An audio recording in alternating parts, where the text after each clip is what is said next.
Welcome, everybody, to the Tilted Lawyer podcast. I'm joined by the indelible, the inflappable Megan Fox. I will be joined shortly by my co-host, Iliana Cologne Rosa, super lawyer, rising star out of Southern California. And for today's episode, it is round two of the Laura Owens v. Clayton Eckerd case. Eckerd, as so many people for like 3 hours were trying to correct me on for my first live stream. I kept on saying Echard. And even now when I look at his name, that's just what it is to me. But Eckerd, I get it. It's Eckerd, yeah. I have a lot of thoughts. I have a lot of thoughts on the attacks that have gone on in the community for people that have simply been trying to make sense of all of the publicly revealed information from some of Laura Owens' attorneys, from stuff that's been dropped off by various parties in the case. I wanted to speak on that. I want to talk about the blog post that came out a couple days ago or whenever it was, a few days ago. I want to talk about David Gingras. I got a lot to get to. You're going to want to stick around for this one. Let's get started. Roll intro. Bam. Whatever you might be going through and wherever you might be, this is Omar Serrato with the Tilted Lawyer podcast. I'm here to take your mind off of things. Yes, I'm an attorney. No, I'm not giving you legal advice. We're going to sit and talk like people, as these are the candid thoughts of one practicing attorney, and it's after hours. So have a seat. Feel free to have a drink and join me. Let's get started. But good morning to you. It's been a very hectic morning. It's been a crazy 48 hours for me. Megan Fox is kind enough to join me. It's I believe it's noon where she's at. We're having to wake up bright and early. It's like 9 a.m. over here, and I literally have some Woodford Reserve on deck. I was watching your live stream, Megan, the one where you had the umbrella guy on, and then you were talking about the LawTuber stuff. I still don't get all of the references. Yeah. I get reference to the community, but I know that recently there's been, I saw your live stream about your friend Rakita Law. I know there's a lot going on with that. Yeah, a lot going on with that. And it was funny. Tug and I were joking that you hadn't heard of LawTube, and you were like, "Oh, I accept. I'll join." We're like, "Not now. All Wait." Right. Oh, well, not join then. How about that? You might want to hold off on that. Yeah, it's funny. This LawTube thing that got created with live streaming trials is really what it's about, is live streaming trials and offering commentary throughout the trial. And that's something that Nick Rakita really created. He invented it, and it took off and became a giant new form of entertainment that was wildly, and still is wildly, popular and successful. But he was the greatest. He was number one. Just unbelievable talent and huge audience, huge opportunity. And unfortunately, it's as Mr. Medicare said the other day, he decided to light himself on fire for everyone's entertainment. And it's sad when you know somebody personally, and this happens, and it's very public. So I haven't been able to really do much more than that one live stream, because it's too close, and it hurts. It hurts. Well, I've lost others to addictions and things, and it's tough to watch. I don't know much about Rakita because I've seen a lot of the mean stuff that people say about him, and then I know what happened to him recently, which I really don't have much comment because I don't know the guy, but I wish him all the best. I think that whenever you're a guy like that, he appears to have put himself in a position, and people are they're speaking negatively about him, and Yeah, the higher they build you up, the further there is to fall. And he had a kind of meteoric rise to fame and fortune that happened really fast after the Rittenhouse trial, and then the Johnny Depp trial. I think that's where I found him, is on the Rittenhouse. What's up, Iliana? Iliana's in the house. I found him in the Rittenhouse, and then I saw him. He had like a glass of whiskey, and it was like, I built shit on my own. Or saying he's going on a rant like that, and he's like, if you want to come into this thing, well, be my guest. Or he's going on some crazy thing like that. Oh, Iliana just wrecked my mic. Iliana fashionably late. excuses are like a-holes. Yeah, that's cool. All right. So, and by the way, Watts the Obsession is in the house, and thank you so much, Watts. She's a famous she has like 50,000 subscribers, and she made a name for herself covering the Chris Watts case. And I did a live stream with her once about a couple months ago. Thank you so much for coming in. I saw, Megan, you're making fun of me about not knowing what live streams are or super chats. I was like, oh, look, he's learning about super chats live. This is fun. Yeah. Well, I never did live streams for the purpose of having people like participate. Certainly not to do live chats. It was just, you know what? I can't figure out all this editing shit. I'm just going to do it live. And so that way it's just there. You should. Well, as I'm learning, it's like a thing. It's like, why do people do the live streams and not the edited videos? And now I've kind of figured out why. Well, I told my husband about it this morning, and he was laughing too, because apparently he knows what super chats is. He's like, you guys didn't know? You guys have been doing this for so long. I'm like, no.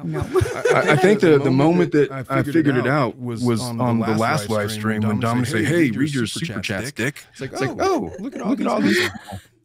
Yeah, it was fun to watch you do that live and to kind of find this. This is the thing about live streaming on YouTube too. It comes in waves. These stories come around once in a while where they have wild interest for a while, and so the wave will just build and build and build and build. As you were, I heard you guys when I was backstage, and you were like, "Oh my God, there's 100 and some people waiting." Like, yeah, that's what happens when these things kind of take off, and then YouTube, it goes and it crests, and then it falls off, and then it comes back. The last big trial I did was the Maya Kowalski trial. Huge interest. Huge crowds in that. I streamed that trial, and we just there in the courthouse. No, live streamed it on YouTube. Live streamed it. Okay. Yeah, and that was a incredibly lucrative time for my channel. I mean, it built a bigger audience, and you get more interest. And then this thing came around, and I found this whole other audience that had been following this on Reddit.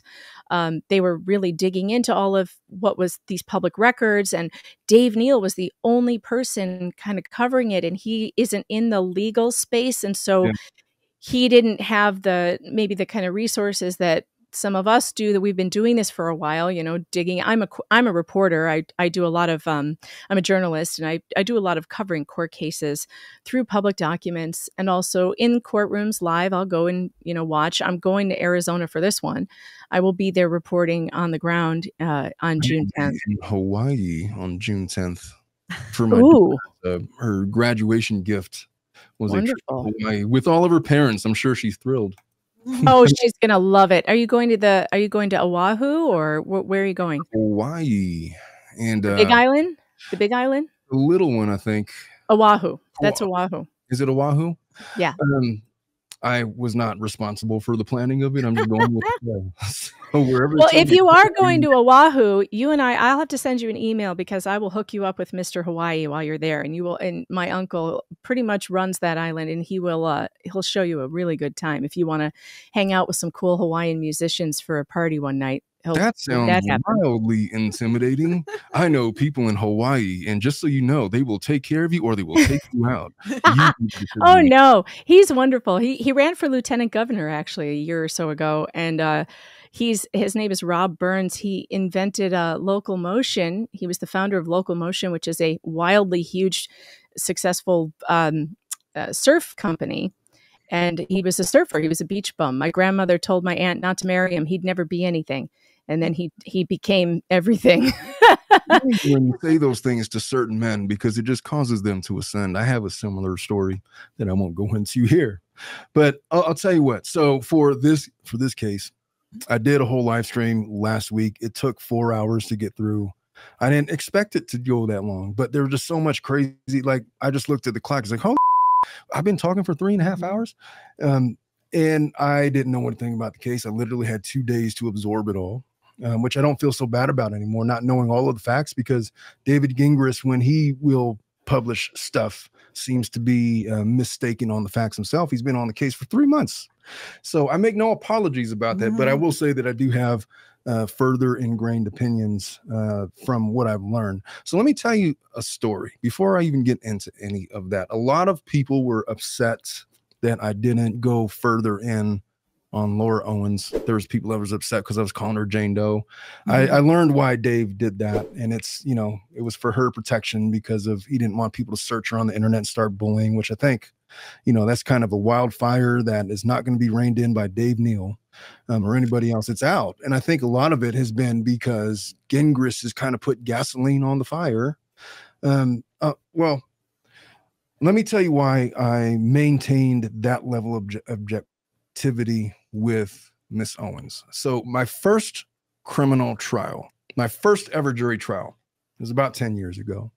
And I was representing a guy, and it was a young man. He was facing 22 years in prison if he would have been convicted on all of his charges. He was on trial for an assault with a deadly weapon. And the story was that he was about to get married, and then the ex-boyfriend was contacting the wife and like disrespecting her. So he shows up at her door and he asks him politely to, hey, could you just knock it off? And then he gets attacked and he gets into this fight. And then, you know, he's attacked by this ex-boyfriend and his two brothers and his dad. And then there's this whole thing, and he's the one that ends up getting arrested. So we go through the whole jury trial.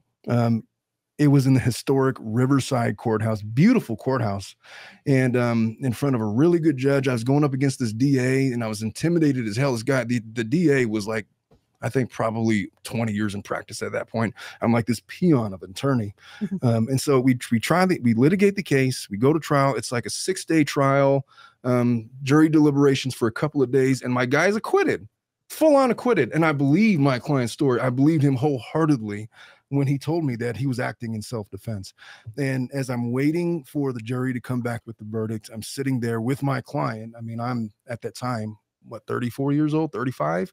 And this guy is just a kid, 21, 22 years old. And he's sitting there, he's contemplating, if they come back with a guilty verdict, I'm going to go to prison for 20 years. And so he's trying to come to grips with possibly losing his freedom.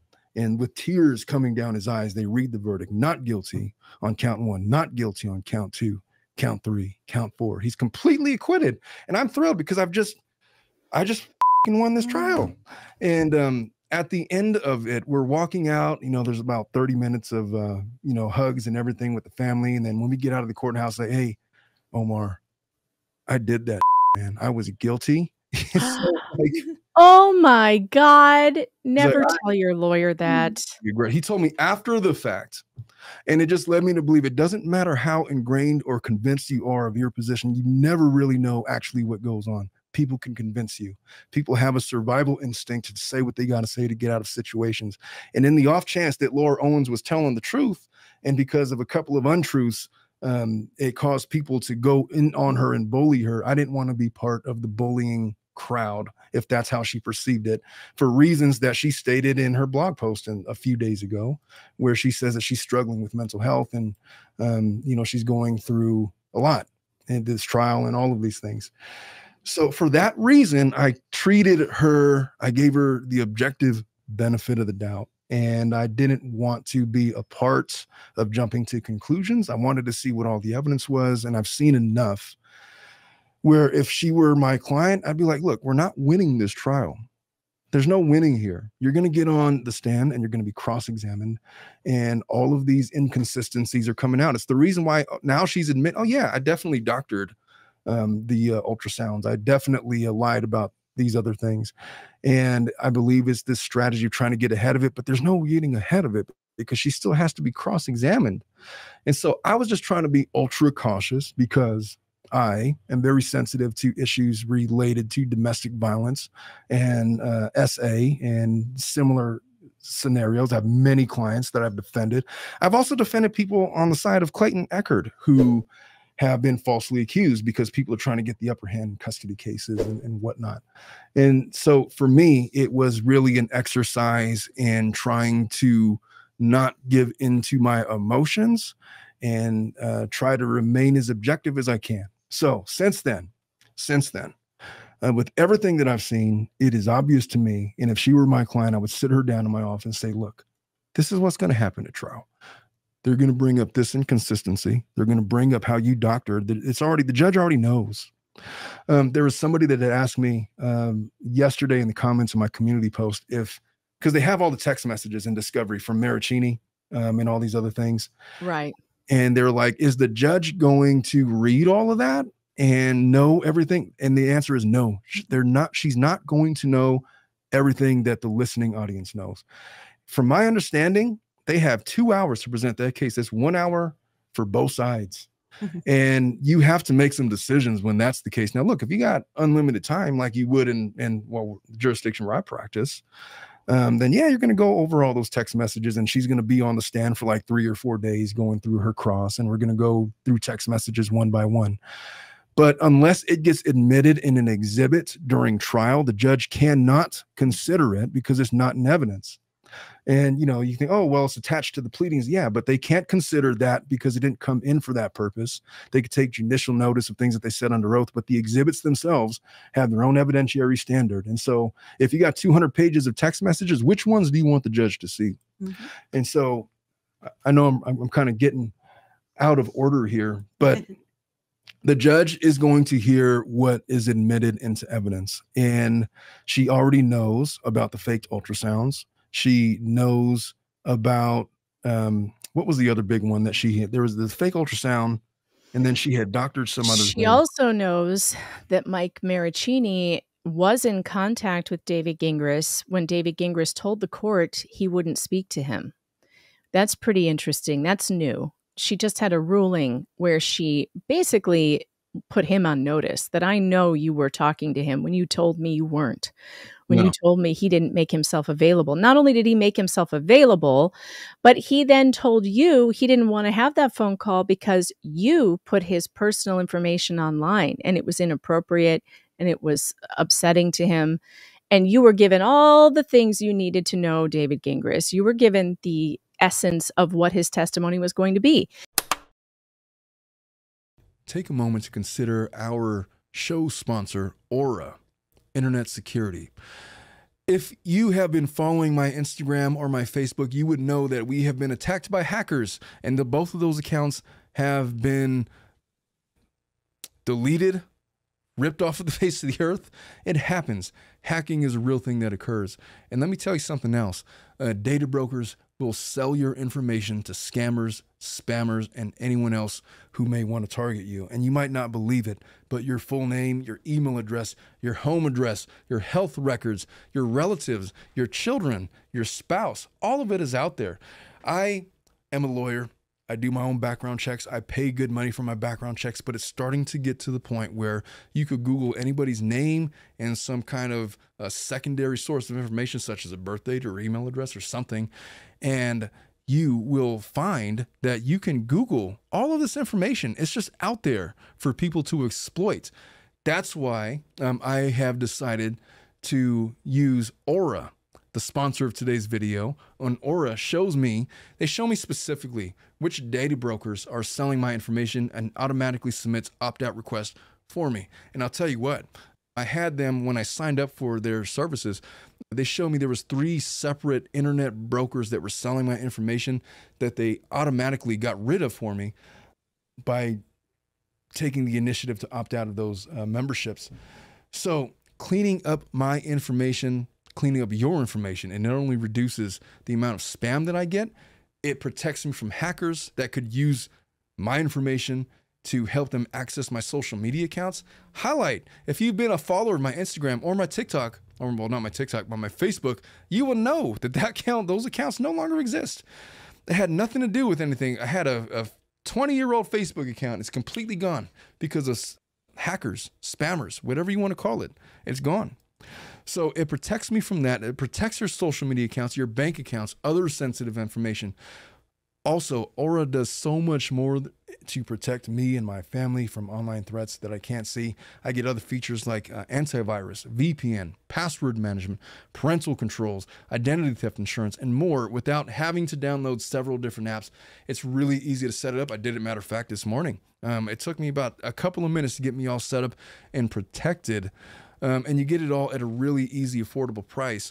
But beside that, you might already have some of these tools already, but not having Aura is literally like leaving locking the front door and leaving the back door wide open. People could just walk right in and take all of your stuff. I value my privacy. I value yours. You can go right now to aura.com/tiltedlawyer to start your 2-week free trial. No cost to you. It's going to be linked below in the description. Go in and sign up for your free 14-day trial and experience all of the protection that comes with Aura Internet Security. It's powered by artificial intelligence. You're not going to regret it. Go on in and check them out. And he had basically misled the court to say, I don't know what they're going to testify about. And Greg Woodnick was able to produce an email that literally told him what the testimony was going to be about. Well in advance. Like this well in advance. What they were going to say. And you know what's interesting about that ruling is the fact that it was completely moot because it was a ruling on a motion that had already been withdrawn, but for a clerical error. I'm having to make this finding. Normally judges, the motion is moot because it was already withdrawn, denied, or no further action. But she took the time to write facts into the likely to put everybody on notice that, look, this is the way that I'm leaning. This is what I know. And for attorneys, for Miss Owens, you're going to have to explain yourselves because, the issue is whether or not we're going to sanction her, but for Rule 26, which is a moot issue. And she has some explaining to do. But before I get into that, let me go in order. So let's talk about her blog post. I know that you did a live stream. I didn't get a chance to catch the whole thing, but what do you think about this, Megan? I'm horrified by it as her lawyer. Now, there's two ways to look at it. One, that this is part of his strategy to basically allow her to intimidate and chill free speech through threats of, I don't know, are we allowed to say the S word here? I guess we shouldn't because we're on YouTube. But I don't know the YouTube rules, so I just follow whatever. I'll just say I'll just say threats of self-harm, shall we say. Yeah. It's either a strategy on his part to try and stop us from reporting on this by her, putting it out there that if she does something to herself, it's going to be because of what we have said or done, which is absurd. Okay. And I can't believe that a lawyer would put his rubber stamp on that without, and that he would allow her to put that out there and not go take her to get help. Because if someone is truly feeling that way, then the people closest to her, her lawyer, her family, her friends, need to make sure that she's being seen by a professional to make sure that doesn't happen. The second option is that he is possibly setting up a chance for her to get out of being at court. We know that he tried to push it off, that he wanted to have a continuance. Is he setting up a situation where the night before her court hearing, she's going to have a mental health crisis and be unavailable in either a hospital or an institution where she cannot take part in her trial? I think that could be it. Or if it's a real thing, if she really is feeling this way, which I really don't believe because this is a pattern of her behavior. She threatens suicide when she I did it again. I'm sorry. She threatens self-harm. I'm very bad at this. My YouTube channel is always demonetized because of it. No, you and me both. I'm sorry. But she threatens self-harm whenever she gets backed into a corner or in order to hold on to someone in her life that she wants to hold on to. And I showed on my live stream many examples of that. Many examples of her threatening it with Clayton, threatening it with with Mike Maricini, threatening it with in order to get Clayton fired from certain jobs that he was being looked at for. She's threatened with her parents. She's threatened. I mean, she's done a lot of this over many years. And it's her go-to to shut down all argument. As soon as she throws that bomb in the mix, everybody goes, oh my God, okay, what do we do? And it's not fair because you talked about how she's saying that she's being cyberbullied. She has dragged multiple men through needless and fraudulent litigation for years, and she finally got caught. Where is her empathy and sympathy for the mental and emotional trauma that they've been through? Yeah, and that's an aspect of it, because it's one of two scenarios. Either she's a sociopathic manipulator, narcissistic individual that has no regard for the plights of the men that she's victimized, or she generally has some kind of it's some kind of trauma response to something that happened to her in her past, and people are kind of mad because like, how, that's really naive to assume that it's trauma. It's like, I'm not assuming it's that. It's a possibility. I don't know if she's ever been diagnosed as a sociopathic narcissist and is doing this for manipulation. That's 100% what it can be. But I'm also not that kind of a doctor. I'm a doctor of law. I'm not a psychologist. And so to the extent that she may have had something happen in her past that's causing this kind of response, I'm open to that possibility. Do I think that that's what's going on?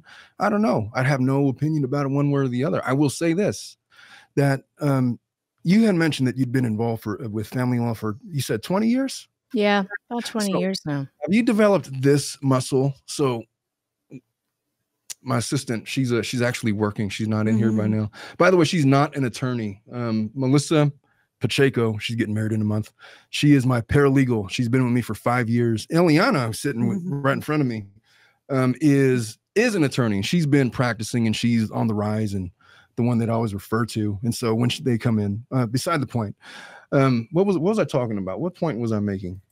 Family law. Oh, yes. Okay. So whenever I hear or see people cry on the witness stand, I have like the biggest internal eye roll, because like 98% of the time it's bullshit.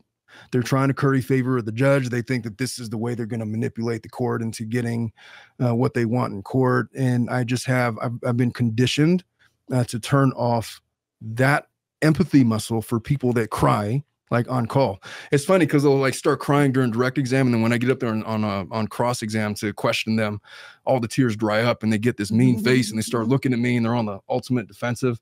And so, is it a case like that with Miss Owens? Yeah, it might be, because I guarantee you, has anybody shown you the video of her crying on Facebook? I've seen the pictures.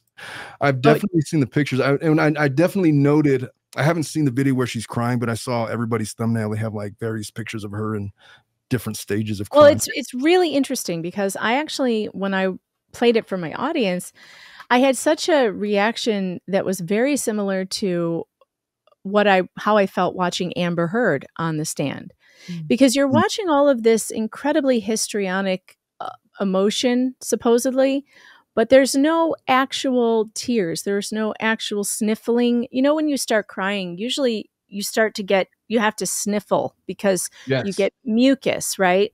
And also you'll have liquid coming out of your eyes. At one point during this, the video, she actually pokes herself in the eye. Really? Yeah. It looks like she's going to like fix her makeup, but you can tell that she actually sticks her finger in her eye. So it's like, are you irritating the eye on purpose so that you'll get some tears? Because you don't see any tears. They're not rolling down her face. There's not a whole lot of stuff, but it's this hysterical crying, very much like Amber Heard when she was trying to force those tears out on the stand and she couldn't do it. So she was just making faces, like just the faces, but the tears don't come. And it was very hard to watch. And to me, it comes off as extremely insincere, or some kind of problem, mental problem that perhaps comes along with that. I don't know. Again, I'm not a doctor either, but as a human being, as a fellow human being who understands body language as far as anybody does, like when you feel something coming from someone, it's just very insincere. I'm going to send it to you actually in your email if your staff wants to take a look at it, because it's really something. I don't know if you want to play it on here, but let us examine. Yeah, why not? I'm going to send it to you. Let us do the eye roll on the live. I know what's interesting is that most of the people that are following this case, I feel like, are women. It's probably like 80-20. And they're like the ones that are most not buying into the bullshit. From what I've seen, I haven't seen anybody who's buying it. I haven't seen anybody who's like, oh yeah, well, wait a minute, what about this? And what about that? There's nobody. She doesn't have anybody on her side that feels like she's being wronged here. That's the thing I've never seen. I've never seen that. Even like David, when he started, he's like, oh yeah, F that guy. He's not going to own up to his responsibilities. And like, that's where he started. And then like, it balls like, wait a minute. And then, but he gave her this initial benefit of the doubt. I even heard like the umbrella guy say, oh yeah, that's how I was too. And then I was trying to be like super soft in my first live stream 7 days ago about it. But all the women was like, oh no, there's no effing way that she has a high risk pregnancy and there's not a valid ultrasound other than the one that she faked. There's no effing way that that's true. Iliana's like over here. She's like, yeah, and Judge Mata, I noticed the same reaction about her faking the ultrasound. And then there was supposed to be a miscarriage at 24 weeks and the fetus was absorbed into there. And then it was, oh, no. If that were the case, it was that far along, it would be a bloody mess and there would be no mistaking it. And the other thing that Iliana highlighted that we didn't even talk about much on the show was the fact that, look, you filed a paternity petition a couple of weeks into the pregnancy. Why not wait? What was the reason to go get it done then? Because normally me and Iliana, we have these cases and it doesn't happen very often, but sometimes there are people that get separated or divorced while pregnant and we have to come up with these parenting plans, but it doesn't really happen until like 6, 7, 8 months until they're into the pregnancy and it's undeniable that this baby is coming, but you don't do it like a month in. And so that was curious. It's very strange to me, especially because the miscarriage tales, the miscarriage timelines have changed so many times. We now have a timeline that says she may have miscarried on July 23rd. Well, that was before she filed the paternity case on August 1st. And she wants to say, well, that might have been when I had it, but I didn't know because I kept testing positive. How did the July 23rd date come about, though? Who? Because she took pictures. You haven't seen the pictures yet? The ones from July 23rd? Mm-hmm. I'm not sure. When you say stuff like that, it makes me nervous. You'd remember. I have or no? You'd remember if you saw it. So she took pictures of what she claims is clumps or fetal sacs. Oh, I do remember those pictures. I didn't know that those were the ones. But okay, so that's the July, and the metadata on that is July 23rd. She says she sent it to her sister, she sent it to her mother, but she never bothered to go to the ER. She didn't bother to go to an OBGYN. She didn't have one. And if you are bleeding like that, if you're passing clumps of tissue, and you're pregnant, you're going to the doctors. You go to the doctor to confirm. You don't just go get another drugstore P test and keep and be like, oh, I'm still pregnant. When she said she contacted like a telehealth provider, it was actually the miscarriage hotline. So it was a miscarriage and abortion hotline text chat that she contacted. And they were like, well, you should go get that checked out. Like you should go to a doctor. And she never did. She was just like, okay, I guess I'm still pregnant. Yeah, but like if that were to happen to my wife and like there was an issue like that, there's no telehealth. We're just going to go to the ER right now. Yeah, you would never. I don't know what it means. You would never, ever. How far she would have been at that time, according to her timeline? In July? When the pregnancy occurred when, like in May? She said she conceived on May 20th. Yeah. So how I don't know how, and also her math is wrong. So she would do the math from the conception date. Right. That's not when you do it. You do the math from the last menstrual period. And her attorneys know that because when they were questioning her on the stand, they were trying to make sense of all of that. Like, okay, so you guys had intercourse in May, and then Clayton was like, well, we didn't have intercourse, or I forgot what he said, but something to that effect. And then doesn't it make sense then that 9 months would be sometime in February, and that would have been the due date? And then Clayton's like, sure. But you're right. They take that from the date of the last missed period, and that's usually something that... It's actually last menstrual period, so not even missed. The last period that you had before you miss one. So it's that put the due date earlier than February, if that were the case. It could. Yeah, it could. I mean, I don't know. I can't do the math in my head, but there are pregnancy calculators. There are pregnancy calculators all over the place that you can put the dates in and it'll tell you. And it's not right. And in fact, the judge in that case, Judge Galketsis, did not allow Deandra, the attorney, to get the answer to that question. When was your last menstrual period? And I was really disappointed in her for not doing that. By the way, I just sent the link to the video. I couldn't send it by email; it was too big. But I sent a link to it. It's on a Google Drive for you. How long is the video? It's not long. It's long enough. It feels like an eternity, but I think it's only 6 or 7 minutes. Yeah, it's like 6.5 minutes. Yeah.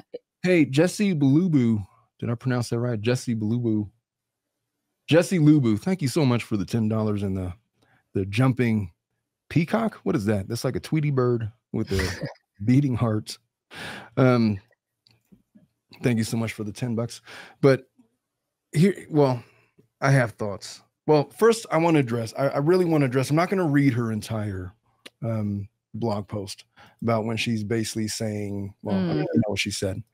But, you know, like I was saying, man, I mean, I grew up around women. I've grown up and seen my mother be the victim of DV. And, you know, she was a legitimate single parent trying to raise children. And I've seen what she had to go through with my own eyes. I saw that.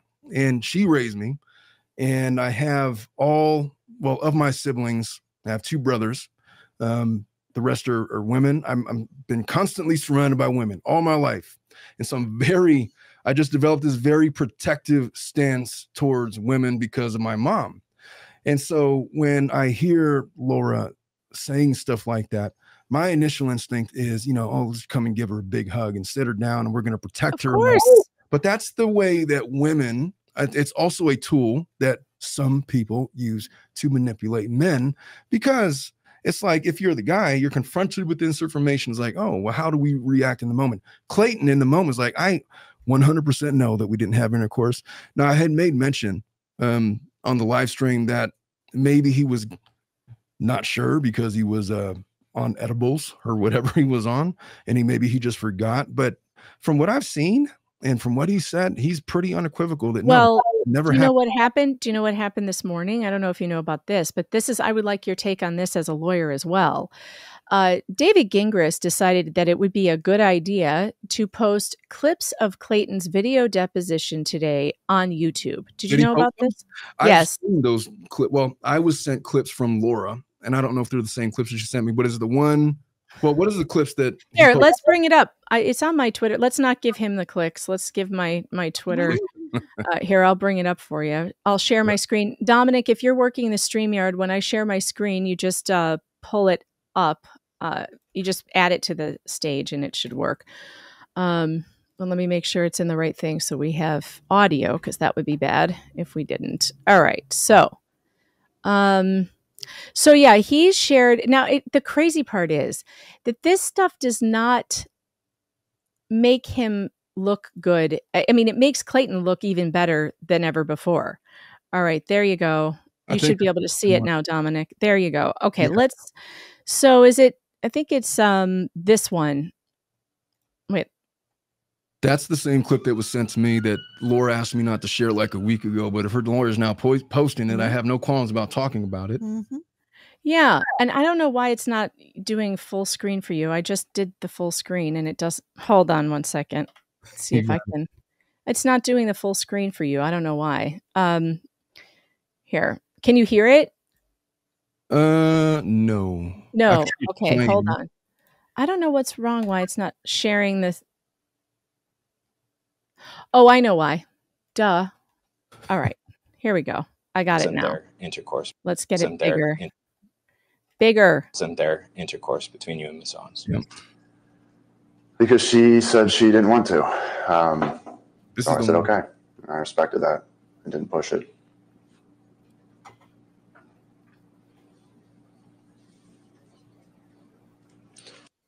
Someone please explain to me how this is evidence that he ARPed her. No, it's, well, that I really wish, if I were to do a cross-examine Laura Owens, like in trial, it would be like, it would be the one where I'm spending like 3-4 days pumping myself up because I have so much material to work with. And it's going to be so much fun bringing up all these inconsistencies. One thing that I missed, I mean, I didn't miss, but just in the moment, I didn't realize when I was reading it, that letter, the tight one, the one where she's like, I'm so oh God.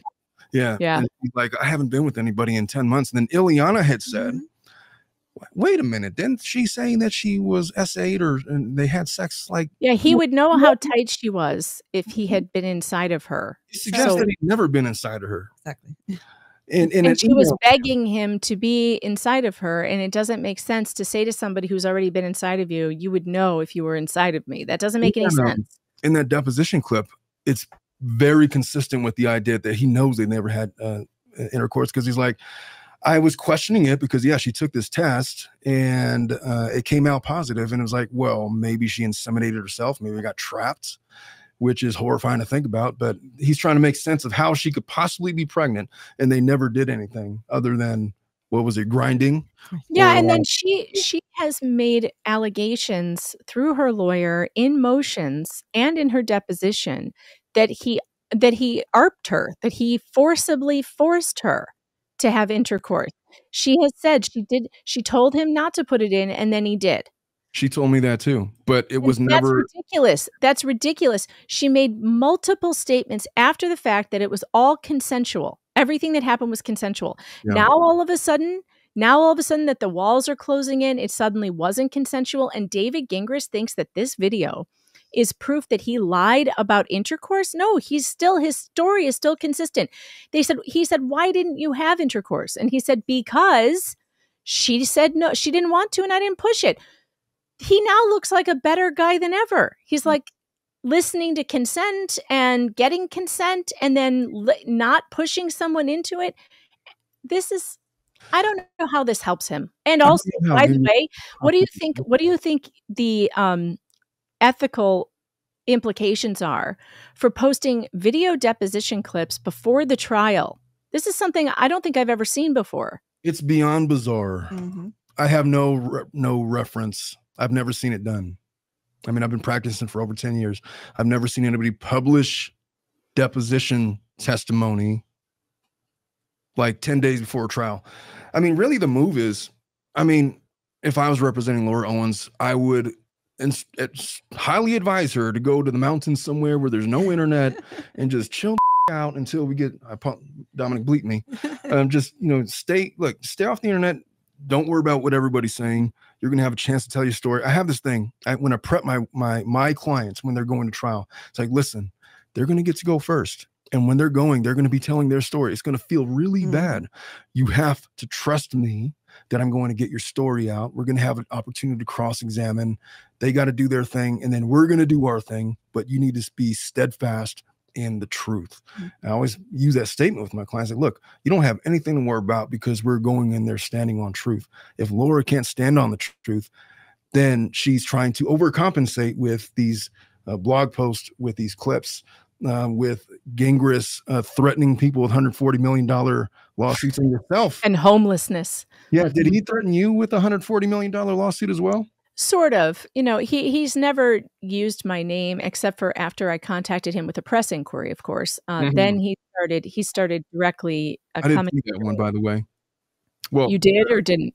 I saw a live stream of you where you were talking about, I don't remember where I saw it, but I saw where you were asking for stuff, and then he just kind of like was nonchalant and being a dick about it. Yeah, he made a claim in an email to Greg Woodnick, which showed up in a filing as an exhibit. And the claim was basically like, out of all, the case, you better watch yourself, because all those attorneys I've gone up against, a bunch of them have landed in jail or gotten disbarred. I did see that one.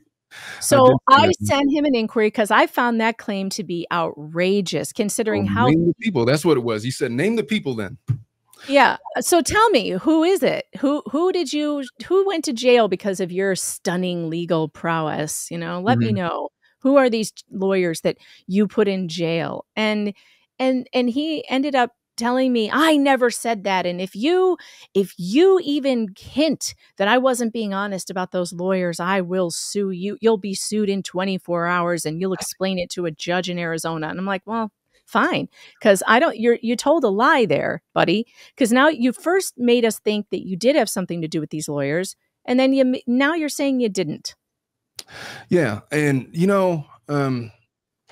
with Gingras, by the way, after I did my live stream, I was fully expecting like a cease and desist. They haven't contacted me since. I did that Q&A with both of them before my last live stream. I haven't got hit with a cease and desist. I haven't been threatened with a lawsuit or anything. They just kind of left me alone, which I guess is cool. But I saw how he treated you like that. I asked him a simple question, and I guess brings me to one of my points about the attacks on the community. So I just vary in one of my questions. The simple one is like, hey, so there's this Justice for Clayton Eckerd Reddit that is going around posting evidence of this case. There's various other outlets. I think I sent him another, there's like a timeline that has all these text messages from Maricini to Gillespie to Eckerd going back to like 2014 or something like that. It's like, hey, you don't even have to itemize now just how much of this is bullshit. And then it's like, I have not the time nor the inclination to look at such things. I'm such a busy lawyer. But in the same email to me, a couple of days prior, Laura Owens said that my attorney right now is preparing she didn't mention the dollar figure, but a lawsuit against David Neal and all of his followers who are cult-like and trying to bully and harass and all of these things. And all I asked him was, hey, so of all the stuff that's out there, is there anything that you can definitively say has been altered or changed, or just give me some hint that maybe some of this is bullshit? And his answer was like a non-response.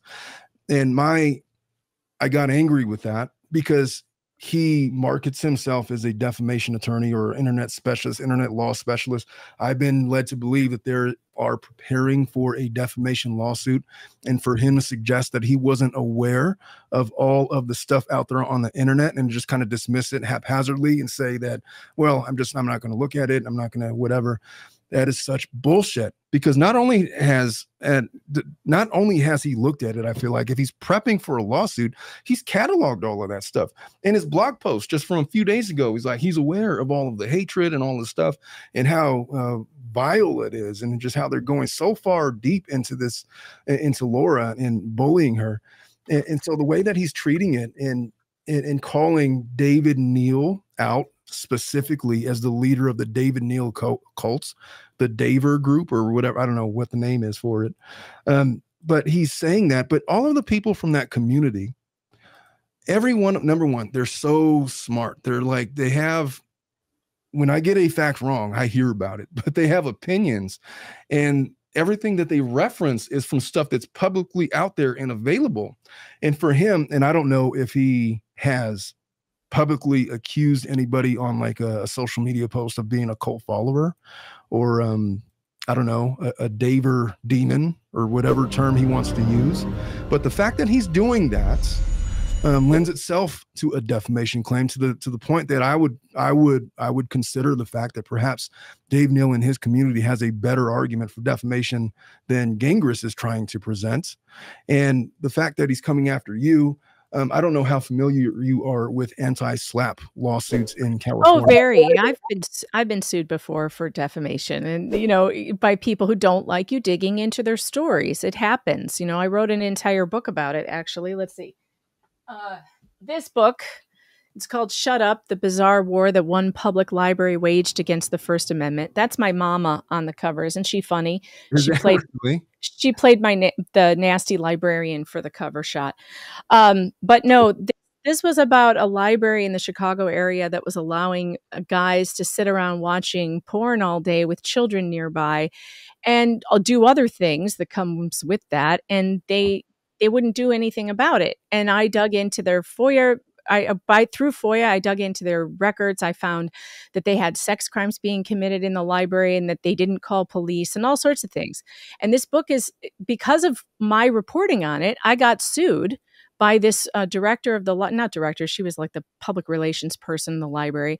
And we got Kirkland Ellis to represent me and my co-author pro bono, because it was a free speech case. And we didn't have to pay a dime. So I'm not worried about him. What I think he's trying to do, one is his technique is intimidation. Yeah. It's intimidation, and he thinks he can make people shut up. What he doesn't understand, though, and maybe it would have worked on Dave because Dave hasn't been around this for very long. And I think it really did affect Dave. I think Dave was very worried about it until a bunch of us in the LawTube kind of sphere jumped in to help and cover this story. He was feeling very exposed and very alone. which is exactly what David Gingras was probably hired to do. Come in, roll in with all the empty threats without anybody knowing they're empty, try and throw around a bunch of legal terms that maybe a layperson wouldn't understand. Right. And, you know, I've looked at his claims and what he can't prove. There's no defamation here. You would, for one, she's a limited purpose public person. Okay. Right. She's a podcaster. She bills herself as a TEDx speaker. She is by definition a public persona. So that means that it would have to rise to the level of actual malicious intent. And you can look at every single person in this community, and there has never been 1 ounce of maliciousness. We have all told her multiple times, own up, get help, you will be amazed how many people will forgive you and actually want to hear your story when you get well about what happened. Why did you do this? Just stop. So I don't believe him. I don't believe that he's actually serious about suing anybody for defamation. Did he ever get back to you about any of that? No, well, he never. I mean, after I did my live stream, he did that. It was like radio silence. And so I didn't get a cease and desist. I didn't get threatened with anything. I don't know. Let me show you what he does. So if you can pull up my screen. I want to show you, I've put a little thing together. This is a real good example of what David Gingras will do. So on his blog, he posted, it says, Laura says, this was back on May 5th, that she was told by Planned Parenthood that she was pregnant with twins. This was the ultrasound that she later admitted to editing to change the name of the facility. I don't know what you mean by the October sonogram. Yeah. To my knowledge, there is no October sonogram. It's possible you're talking about 1 or more fake sonograms that someone else created and then sent to certain online media people. Laura has denied having anything to do with those. And so far, I haven't seen any evidence to the contrary. So I make a video, Omar. I make a video showing him, oh, what October sonogram? This one. And not only did she send it to Dave Neal, she sent it, and this is a 21-week-old fetus, by the way, in October.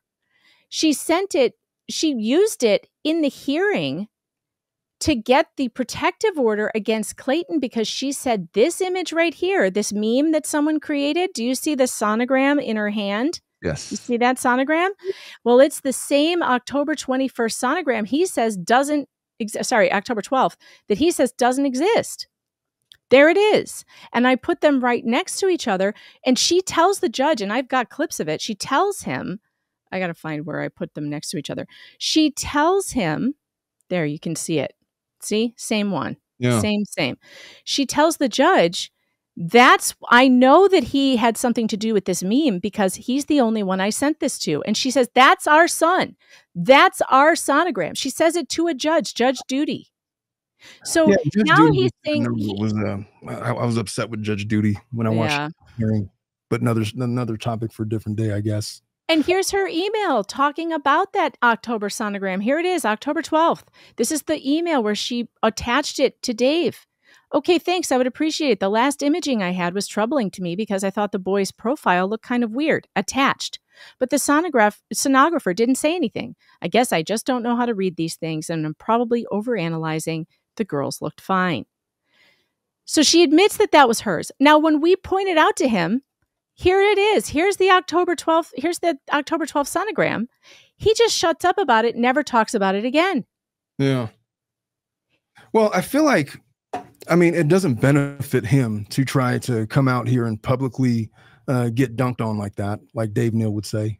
But that's basically every time he's confronting either you or Dave or others that I've seen with evidence that goes counter to the narrative he's trying to spin, he gets real pissy about it, or he just goes radio silent. After I did my live stream, I felt like I was very fair. People were like mad at me for not being more vicious towards Laura Owens, but I'm not here to be vicious. I was just looking for truth. And, respectfully to them, I haven't been sent anything like that. But look, there's a day of reckoning. It's June 10th. And if I have an hour to prepare and I'm representing Mr. Eckerd, the first witness I would call is going to be Laura Owens as an adversarial witness. And we're just going to do a cross-examine. I'm going to bring up the main inconsistencies in my story because, and here's what I feel like the judge is hinting at. I feel like what she's basically telling the lawyers is, to me, all of this is going to hinge on whether or not you had a reasonable belief that you were pregnant when you filed this petition, because there's too many oddities. Look, you're pregnant with twins with, was it Gillespie, or was that with the... all of them. Yeah. All of them. Pregnant with 3 times pregnant with twins, allegedly. And I don't know about the 4th one. She says now that she was pregnant 4 times.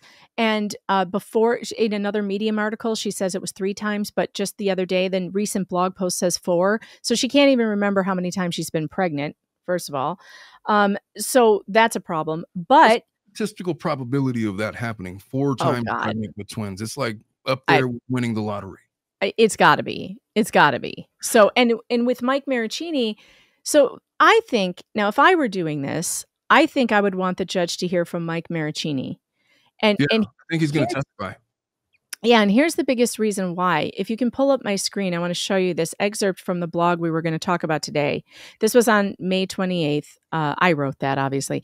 I developed epilepsy from the repeated trauma at the hands of that ex-boyfriend, Michael Maricini. All right.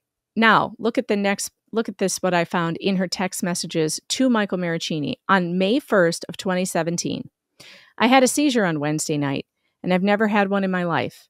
Didn't want to tell you because I didn't want you to worry, but it was horrendous. I thought I was going to die. I've never had one before. I hit my head so hard that I was knocked out cold for more than a minute. Apparently, that just takes the lawsuit into a new stratosphere. I really don't want to have a seizure again, so I hope they're resolved from that standpoint. But Joe Crotchet says, you don't just randomly start having a seizure at 26 if you've never had one before. So it's likely something that happened because of the accident.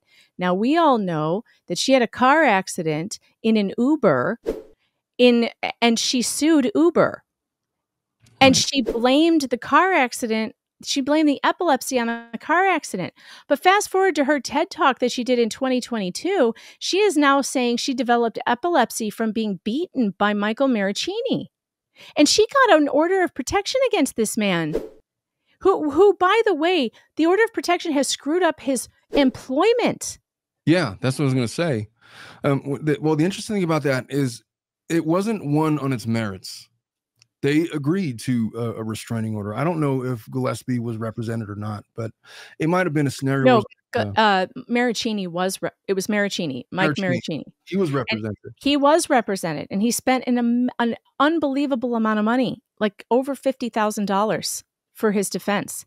And it just, I think, because here's what I found out.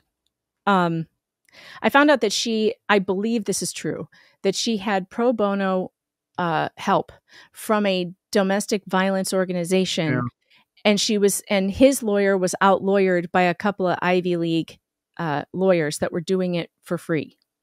I see. And so his lawyer, Mike Maricini's lawyer, didn't have the entire internet at the time doing the research and the digging to find all this stuff, right? Right. Now we have it. Now we have enough to exonerate him. And I hope that happens. And I hope that he gets this protective order. It's still on till 2025. Yeah. Correct me if I'm wrong. Was it Maricini or Gillespie that had the restraining order that was stipulated to? You know, I can't keep them all straight. Yeah. I think Maricini's was contested. I mean, he spent like $50,000 on. That makes more sense. Yeah, I was getting my restraining orders mixed up. So Gillespie may have, but I'm not as familiar with his case as I am with Mike Maricini's, because we've just got so much more information from Mike's side recently. Yeah. In Gillespie's case, I don't know much about the order of protection because I've always studied the other lawsuit with him, which was the coerced abortion lawsuit. Yeah. So I know more about that than I do about the order of protection. I just kind of, you know what we could do? We could look up the justiceforclayton.com, because they have all the legal docs in that case listed there. If you haven't been there, by the way, and you want to get caught up and just read on your own, justiceforclayton.com is the wiki that is set up for this. And you can click on the victims' names, and you can go to there's a timeline of events, and then there's all the court records and everything. So according to this, it looks like, On August 12th, Greg filed an order of protection against Laura. And he alleged that she attempted to get him fired from his job in retaliation from breaking up with her. And that was the day after she filed a civil suit against him, alleging the abortion coercion, domestic violence, and intentional infliction of emotional distress. Okay, so now I know what happened. So she files against him for the abortion coercion, and he files against her basically like a counter suit the next day for an order of protection. And the judge just is too lazy to deal with this. That's what I think. And decided to just decide that nobody wins. Right. No, you didn't prove your case and you didn't prove your case. It's done. But that dragged on for a year before they got an answer. A year. Yeah.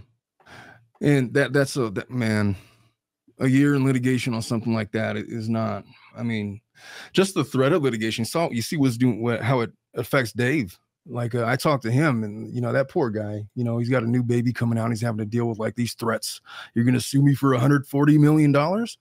And, I'm just looking at it. I'm like, in what world is this not a meritorious, successful anti-SLAPP defense? And Dave's in Tennessee. They have the strongest anti-SLAPP laws in the country in Tennessee. Yeah. And so I just don't buy. There's no way. I don't look. I'm not an internet law specialist like Ingress. I just don't see the merits of a defamation lawsuit when there's so much of this that is out there. And when I ask the simple question, how much of this is bullshit? How much of this is legitimate evidence versus stuff that's been doctored by the cults of Dave Neal? And his response was the non-response, which means that, well, I mean, it's all kind of pretty much reliable. So yeah. On it, and they're making opinions. That's not defamation, sir. Let me show you Exhibit A in my lawsuit, my countersuit against David's defamation suit. You can pull up my screen. This is what I call Exhibit A from his own motion. Yes, Miss Owens made some misstatements along the way, including misstatements to third parties and at least one minor misstatement to the court. At least, Omar. At least. Then down here it says, nor do they have any effect on the paternity proceeding, except, of course, to the extent they bear on Ms. Owens' overall credibility. Oh, that's a big one. She lied? She lied. And that's all we've been saying is that she lied. And then here, look at this one. Thus, even accepting other unfortunate but unrelated problems with credibility. Huh? What? What? Sir, you cannot sue me for calling an admitted liar that you just said has lied to the court, to third parties, has credibility problems. You put me in front of a jury any day. Put me up there. Exhibit A, sir. Exit your own words. This woman lies. This case is too convoluted to be successful for defamation. Everybody has asked, as far as I can tell, is give me any evidence. Okay, I get you faked an ultrasound. Fine. I get the positive HCG test. I think it's not that hard to figure out that those are not the final indicator of a legitimate pregnancy. So, all right. And the thing with, all right, if you're okay, I want you to play Laura Owens.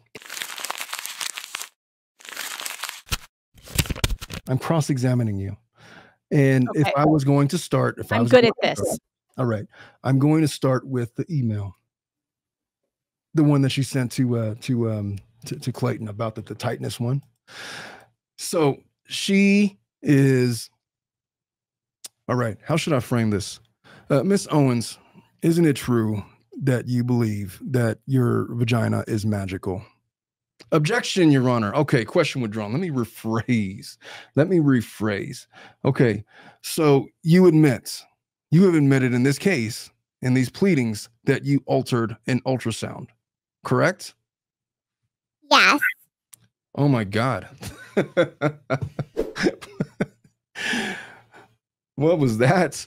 All right. So you've admitted that you changed the name and the place, the location, because of you had your reasons for it, correct? Yes, I didn't want him to know where I had gone. And you said you didn't want him to know where you were getting the ultrasound because you thought that he was going to harass staff and employees, correct? Yes. All right, fine. You also said in these proceedings that you went to this place anonymously. Isn't it that true? Correct. Then would it surprise you to know that Planned Parenthood does not do it like that? They don't have anonymous ultrasounds that they just allow you to take. Did you know that? No, they do. I did it. Well, they say that they don't. They're wrong. So would it surprise you to know that on their webpage, when they have their proceedings, when they bring in new appointments, new applicants, they have to fill out their information, their name and their number so that they can be serviced for an ultrasound. Did you know that? I don't understand your question. You're going to maybe have to rephrase. Well, let me rephrase. So Parent Planned on their website, they have a whole procedure about how they do their intakes. And in that procedure, part of it is you have to list your personal information. Did you know that? I don't know anything about Planned Parenthood's procedures. But you were a patient for them. Isn't that true? Yes. And you went and successfully had an ultrasound, correct? Yes. But the only one that's in existence is the one that you altered. Isn't that true? I don't know. Have you ever produced for this court, or can you produce right now? Maybe you have it in your phone. Maybe it was lost in your inbox. Can you show this court the actual ultrasound that was produced by Planned Parenthood, the one that was not altered, so that everybody could understand that why you were saying that you were pregnant at the time that you filed this petition? I don't know. I think it was on a phone that I got rid of and I don't have anymore. Hey, Laura, it's okay if you don't know the answer to that question. It's okay if the answer is no. Just tell me that you didn't have an ultrasound and we will believe you. It's okay. I did have an ultrasound. All right. So here's what I want you to do, because wouldn't you agree that it would be kind of silly for Planned Parenthood to take you in as a patient and not have any way to contact you and not have any way to get you the results of the ultrasound, to not take your information, have no ability to get you that? Wouldn't you agree that's kind of illogical? I don't know how they do things. I just know that I went there. So you have seen this ultrasound. The one that you're claiming was the legitimate one. Have you not? Yes. All right. So where is it? It might have been on my phone. I think I took a picture of the screen. Where's the picture? It was on a phone that I had, but I don't have anymore. There's been discovery in this case. And isn't it true that you were asked to provide all evidence, all evidentiary, photographic, video evidence of this ultrasound months ago? Isn't that true? Yes. And you went over these questions with your attorneys? Yes. And you had an opportunity back then, even as, let's just consider, okay, you had it on a different phone. You had an opportunity and plenty of time to go and get whatever records you were claiming to exist from either the place that you got the images from or from wherever you might have had it stored. Isn't that true? I signed a HIPAA release. Well, in that HIPAA release, would it surprise you to know that nobody has recovered the ultrasound that you're speaking of? Maybe not, because if I was anonymous, so maybe they don't have the record anymore. No, they say that they don't have a record of you or anybody who had anonymously went in for an ultrasound, because it's not their policy to do that. Weren't you aware of that? No. Well, when they came in, and I don't know if they're going to have an individual from Planned Parenthood to come in at all. But there is there's a signed statement. So we have the they have no record of her and all of that. They have no record, so there's a statement that there are no records, and that she cannot have, or that you couldn't go there anonymously. That is there, and they're two experts. One of Clayton's experts actually was a director for Planned Parenthood and has made that statement in his expert report as well. But I do think this is exactly how this would go. This is exactly how she will answer these questions. But it's not going to be credible. I want to continue the cross-examination. All right, let's continue. Okay. Miss Owens, you have stated recently that you believe that you were the victim of an essay, correct? And I have to believe that that must have affected you very deeply, correct? Well, it was a technical SA. Well, there was a hearing back in October, correct? You filed a petition for a protective order on October 6th, or there was a hearing for it on October 6th. Do you remember? Yes. Now, in that request for an order for a protective hearing, you never told the judge, and you spoke to two of them. I forget the name of the first guy. Judge Duty was the second guy. But you told the judge all the reasons why you thought you needed a protective order against Mr. Eckerd. Isn't that true? I did. You signed a petition. It was under penalty of perjury. Do you remember? Can you show it to me? I will show it to you. Let's assume I've showed it to you. Okay. Do you see here where you've written your statement of what you thought happened? Yes. And you gave testimony on October 6th to a judge at an ex-parte hearing, telling him all of the reasons why you thought that you needed a protective order. I did. And you promised to tell the truth when you were going to tell the judge that everything factually about why I need a protective order is contained in this petition. Do you remember that? Yes. Do you see that there is a box right here that asks you specifically, state every instance of domestic violence that ever occurred to you within the last 5 years? That's a thing in California. I don't know if it would have been in Arizona. Let's just pretend. I don't know that I saw it at the time. I see it now. But you had your opportunity, and at no point in your testimony or in anything that you've ever written did you ever accuse Mr. Eckerd of committing an act of SA on you, correct? That's false. I told my sister. Well, your sister is not here to testify, is she? I told my mother. And isn't it true that your sister has nothing to do with this case? She's not a part of this case as far as I'm aware. Isn't that true? You'd have to ask my lawyer. I don't know. Well, I'm asking you. I don't know. Okay, well, you know that your sister is not the judge in this case, correct? Yes. Your sister is not the respondent in this case? No. Right, she's your sister. Yes. And she's not on your witness list, isn't that true? Yes. All right, so it doesn't matter what you told your sister. So let's focus, and I want you to answer my question. When is the first time that you alerted this court to any instance of a sexual or an SA? YouTube rules. An SA. In my deposition. Okay. But you didn't do it in October when you had an opportunity to do so in a manner that would have allowed this court to do anything about it, correct? I didn't want Clayton to get in trouble. I said that. Well, let's go back to this email. Do you recall this email where you had talked about whether or not you were going to get an abortion and various aspects of your relationship with Mr. Eckerd? You're going to have to show it to me. I don't know what you're talking about. I sent lots of emails. Oh, okay. Let us do that. Hey, Dominic, where's the letter from the, you know what? Let me pull up your email. Where's my monster drink? We're doing this. We're doing this. All right. Where is all right, I got to look for that email. I'm going to pull up the thing.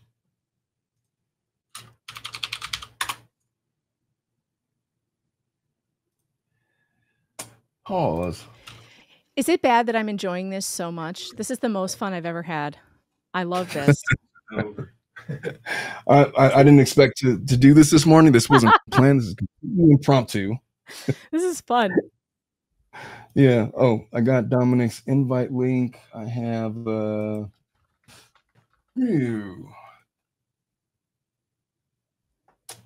Dave's in the green room, by the way. Oh, hey, let's bring in Dave. Dave is joining us. Dave! Did Megan Fox say this is the most fun she's ever had? Uh-oh, I'm in trouble. What? I'd like to quash that. Most people be insulted here. How are you guys? How you doing, Dave? The cult of Daver. We were just doing a whole talk about how you were the leader of the movement of Clayton Eckerd. Wild stuff today. I mean, have you guys heard this Chase J. Jones story we've been covering? Yes. I have a second source that verified the phone number.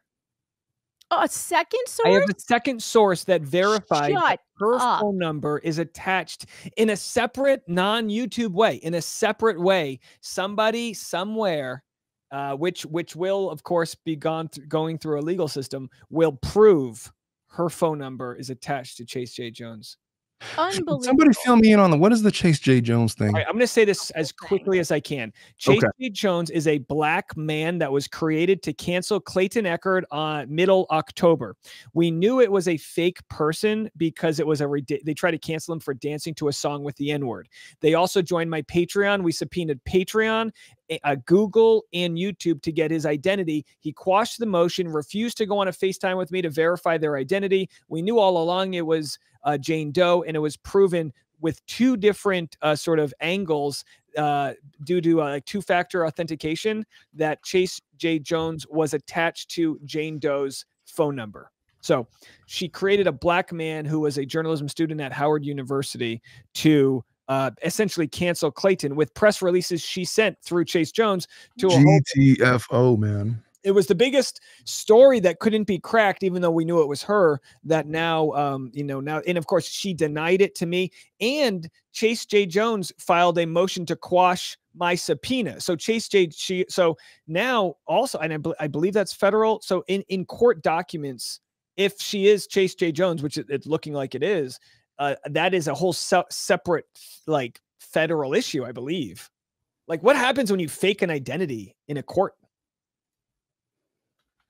You know, I'm not sure what specific cause of action I would put into that, but that is a level of harassment that goes above and beyond well, the normal thing you would see. Hey, have you, Iliana, have you ever litigated a case where somebody's faking an identity for the purpose of trying to harass or bully somebody, like in a DV case or something? Not that I can think of.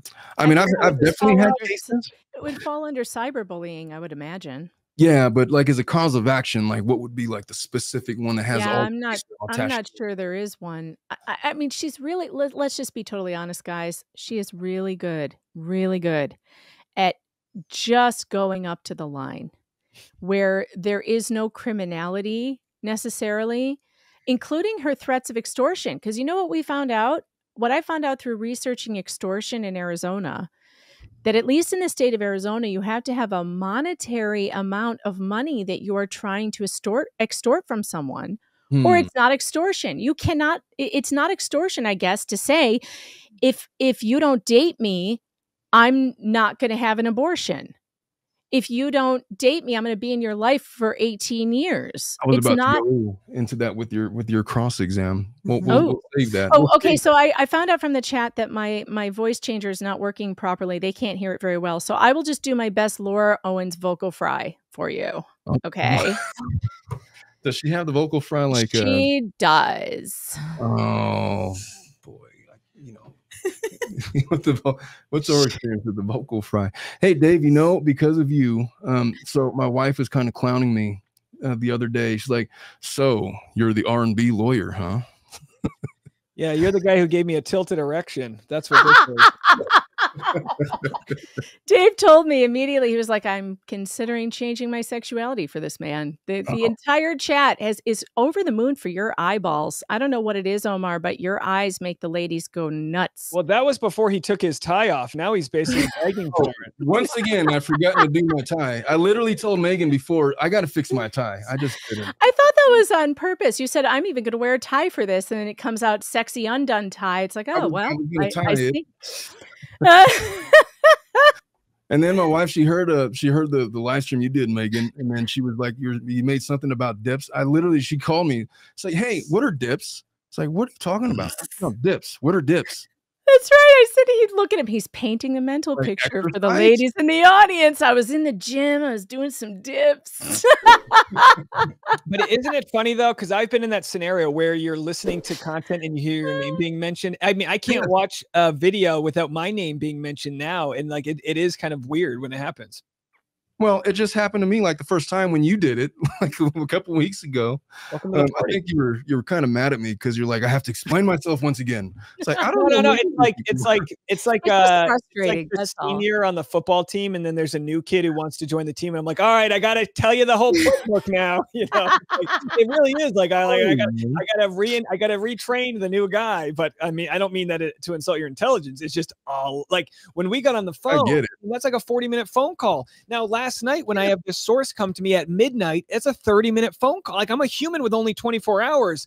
And, you know, it's just wild. But Dave, how many podcasts have you done too? So he has told this story on multiple podcasts that are over an hour long. So he's told this story so many times. I imagine it's just like when someone is like, start from the beginning, you just start to feel like, I can't do it. When I was telling it on F That Pod this week, you know, there'd be 14-minute segments where the person doesn't talk.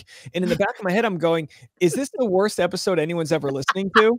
And then people go, Dave, you killed it. I'm like, I don't even, because at this point, it's almost with stand-up, like you run the same set over and over and until it's like a really good story. And it's kind of the same here. You know, when I go on certain podcasts, it's like, oh, you think this is good? Wait till you hear this. And it's all in the back pocket. And it's not fabricated. It's just, what version of the story do you want? Do you want the one where we get into Chase J. Jones? Give me 25 minutes. Oh, you want the fast version? Here's 30 seconds. It's all there. It's just like, how deep can we go?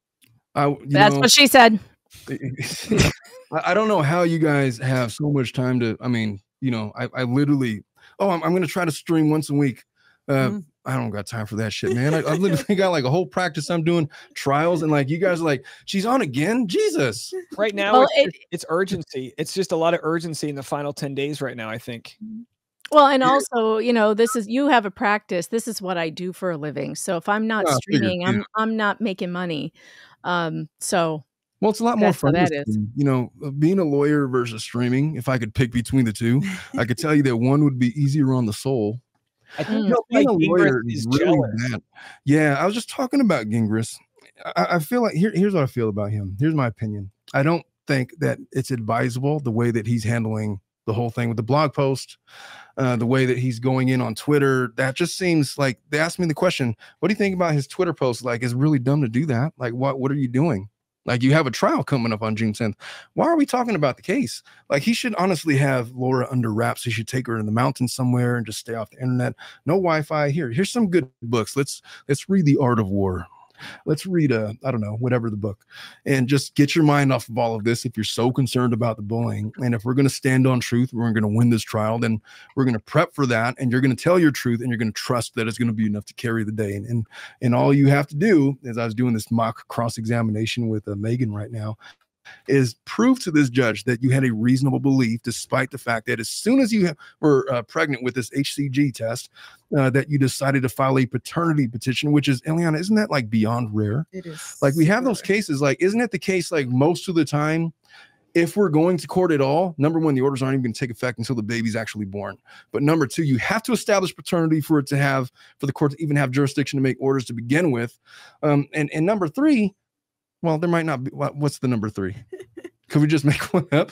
But the point is, like, normally it's not a thing that we do. Like, in the first month of pregnancy, we're going to do a paternity test. Let's just wait.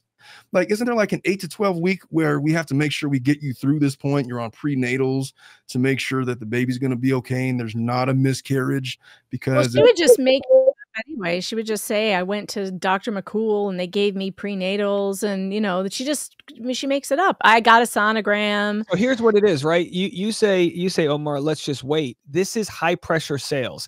The deal is done when you walk out that door. You buy it now or you don't. This is what it is. Yeah. Deal or no deal. Take the pill or not. In the next 3 days, I can't do it anymore. Will you do this? Everything is high pressure to her. She doesn't benefit from, hey, let's just ride it out and wait. No, when Clayton wanted to ride it out and wait, what does she do? She finds a way to make this, punish him in the press. Obviously, it backfires, but that's her game plan.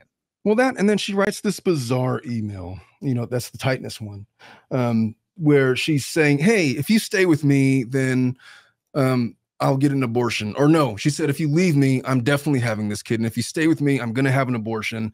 But I hope that once you're inside of me, that you will understand that, this was meant to be. And she's like using it as this coercive tactic, which is like beyond, I mean, I was going to say unethical, but it's not. It's beyond malicious. You know what? What's funny is that I actually think I think the way she tries to like seduce Clayton, I imagine she would have the same set that you have with the smoky little. I kind of feel like I can imagine her with like the diffusers, like, come on over, baby, you know. But yeah, I mean, at that point, she's still trying to get the bag and get knocked up, or get the relationship going. So at that point, it's like it's not in the punish you, it's still the manipulate you stage. But then, see, I read that email, and then you read that in conjunction with the other stuff, the other victims in this case, and it's the same pattern. Once they are wanting to walk out, then all of the trauma cues come in. I have cancer. I'm pregnant with twins. I'm going through this. I'm welcome to be a single mother. It's going to be very difficult. And I'll tell you what, I know you don't want to have this child. If you stay with me, I'll definitely get an abortion. But if not, I'm keeping it. I'm going to stand on my business, and we're going to have this kid. And I would hope that once you're inside of me, I couldn't get over. I had like a reaction. I loved your face when you read that. But in Mike Maricini's case, it's even worse. Like in his case, she tells him she's pregnant with twins. Then she claims she took an abortion pill, but it only knocked out one of them. So he thinks it's all done and it's been, you know, it's over. But now she has to go get another abortion. This time it's surgical, and now an ovary has to come out. She keeps him going for months on this. And then she finally goes in to get the abortion, the surgical abortion allegedly, and the oophorectomy, which she now claims she never had. And then she tells him, but the doctor said he won't know if it was successful for another week. So I might still be pregnant after a D&C. Limbo, baby. Put him in limbo. Yeah, I mean, here's the thing. Like I was, you know, I mean, that email aside, and she's talking about like, I want to explore intimacy. I just want to know if you're pregnant. Look, I need to know if I'm going to be a dad. I really need. And I don't think even Eckerd believed that ever, because the way that in that deposition that was just posted that they asked me not to share originally, but now if they're talking about it, I'm going to talk about it. He said that, look, I thought that maybe I was trapped by way of her inseminating herself. Whatever that means, I don't want to know. But he's like, is there a way that she might have done this and just offhandedly, now she's pregnant with twins? And when he says, all right, well, let's take the paternity test. Oh, no, I need a protective order because I don't want you to harass the medical individuals. But she's trying to have a relationship with them. And then all of a sudden, the email to me, it's like, oh, well, I was forced to have sex with him, even though I didn't want to, because we only knew each other for a couple of days, even though it's like 2024. And, you know, it's not that disbelievable that somebody would, you know, have like a one-night stand. Like, so it's irrelevant. But the point is, in that email, it was almost lost on me. Iliana made the point, but I was scatterbrained that day and I didn't focus on it. But it's like, she literally just said she hasn't had sex for 10 months. Iliana said that. And you're telling me that you're pregnant with twins. And you just said in court testimony that you have been SA'd and that we had consensual sex, and it was a point of contention. And I wanted them in the October 23rd hearing to really go into the play-by-play. And Judge Duty was like, we don't need to have the whole whatever. No, isn't that so infuriating? Yeah. You know, why would you lie? So just so you know where our headspace was collectively as we're looking at this in October, everyone was speculating on theories of how she could be knocked up, not that she was lying. So this idea that either she did the blowy and then kind of had a little bathroom maneuver. I mean, I can't tell you, I mean, turkey baster was trending on Amazon, all of these, I mean, but because people couldn't fathom that she was just making it all up. So I can understand how Clayton could have possibly believed it, because everybody else was speculating, like maybe she did get knocked up off of, maybe he did get knocked up off a blowjob. Even I think Gingras provided like one weird article of someone who this happened to, you know, randomly. Again, it was, you know, and then her story became, no, that we were grinding after, there was a fluid on the lazy boy, something, you know, whatever, the remote control, you know, there's a whole story.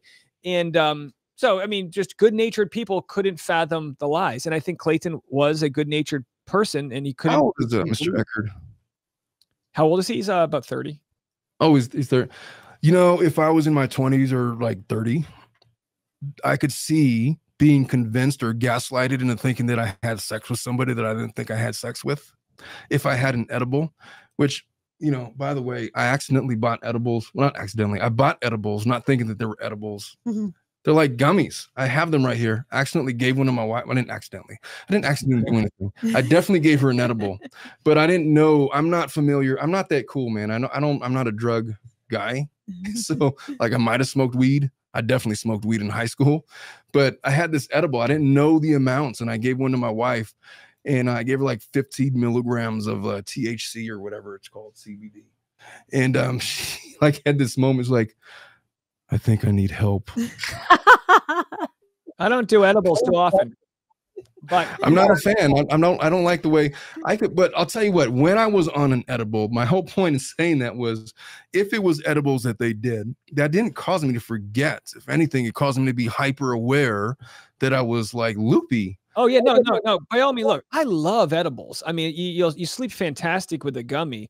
There's not an issue with your cognitive abilities. It slows everything down. I've played baseball with an edible before. Let me tell you something. I mean, people have pitched perfect games on edibles. It's like Richards. You go for a jog on an edible, your blood, everything's running smoothly. So no, I reject that argument. I mean, if he was drinking, it might have been a different story. It's a whole different thing. But anyway, it's just I understand why he was gaslighted, because I felt gaslighted. I mean, I mean, a million times I was like, am I on the wrong side of the story? And I had to redo all the evidence. And even lawyers felt that way. I felt gaslighted about it too. Like, oh my God, did I maybe make a mistake? Was this woman actually pregnant? Because people who lie like this lie about absolutely everything, and it just starts to wear on your sense of reality.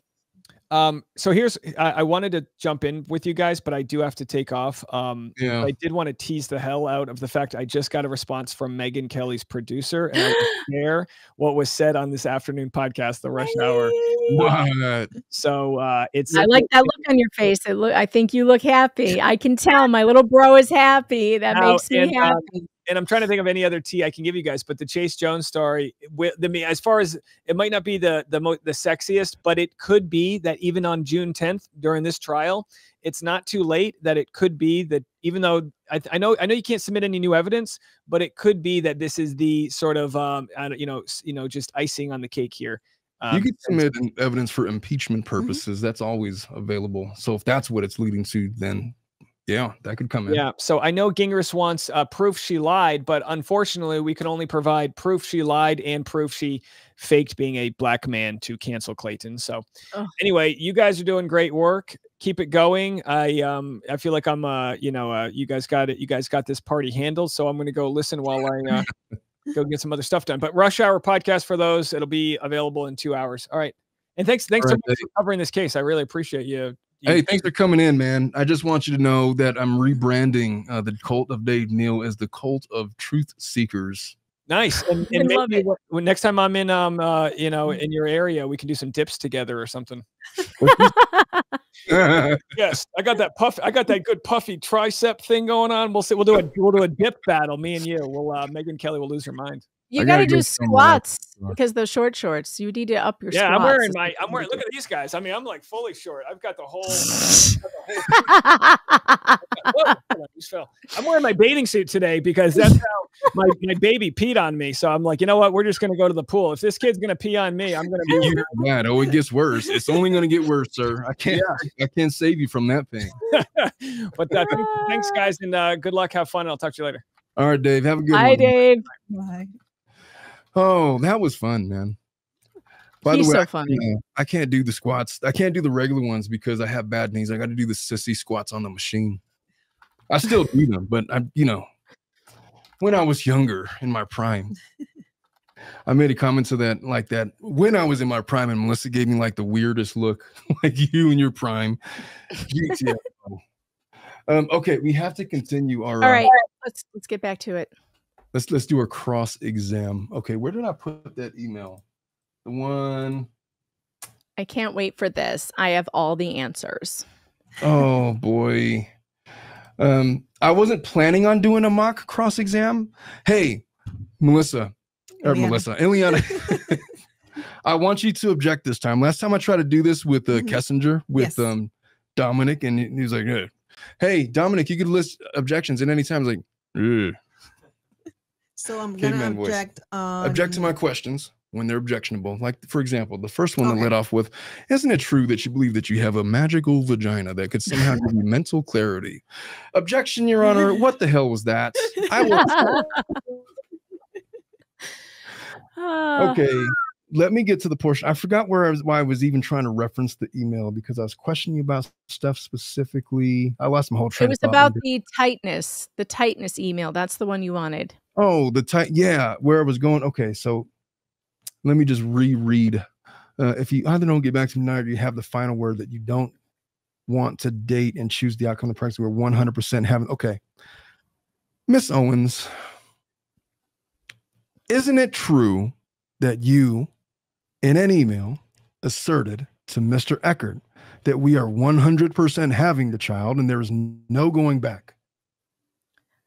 Yes. And isn't it true that you said that to him, specifically, in quotes, if you either don't get back to me tonight or if you give me the final word that you don't want to date and choose the outcome of the pregnancy, we are 100% going to have this child? Yes. You remember saying that? Yes. So, in essence, wouldn't you agree that you put the life of this child, this alleged child, in the hands of a man that didn't want to date you, essentially giving him the ultimatum? Date me and I will get the abortion. Stay with me. Or do I get that backwards? Stay with me and I'll get the abortion. Leave me and I'm definitely having this kid. Objection compound. I'll rephrase. Supposed to be doing objection, and I'm here like, what the hell? Where were you on that one, Iliana? I know.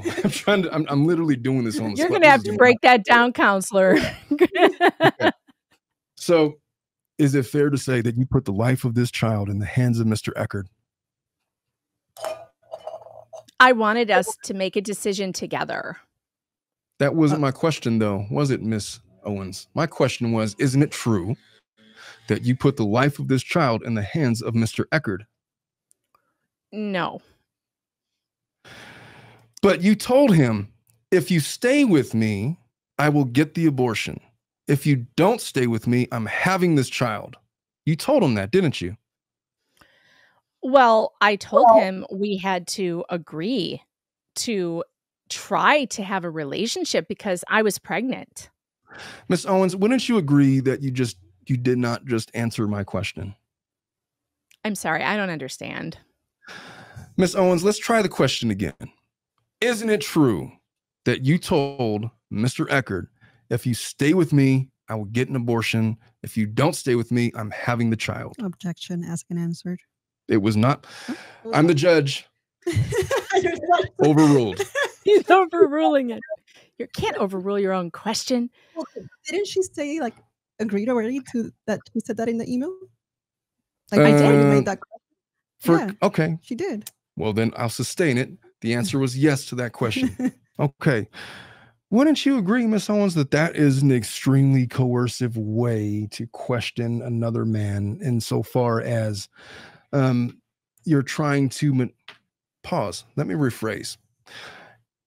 Isn't it true that the intent of that question was to try to get Mr. Eckerd to have a relationship with you?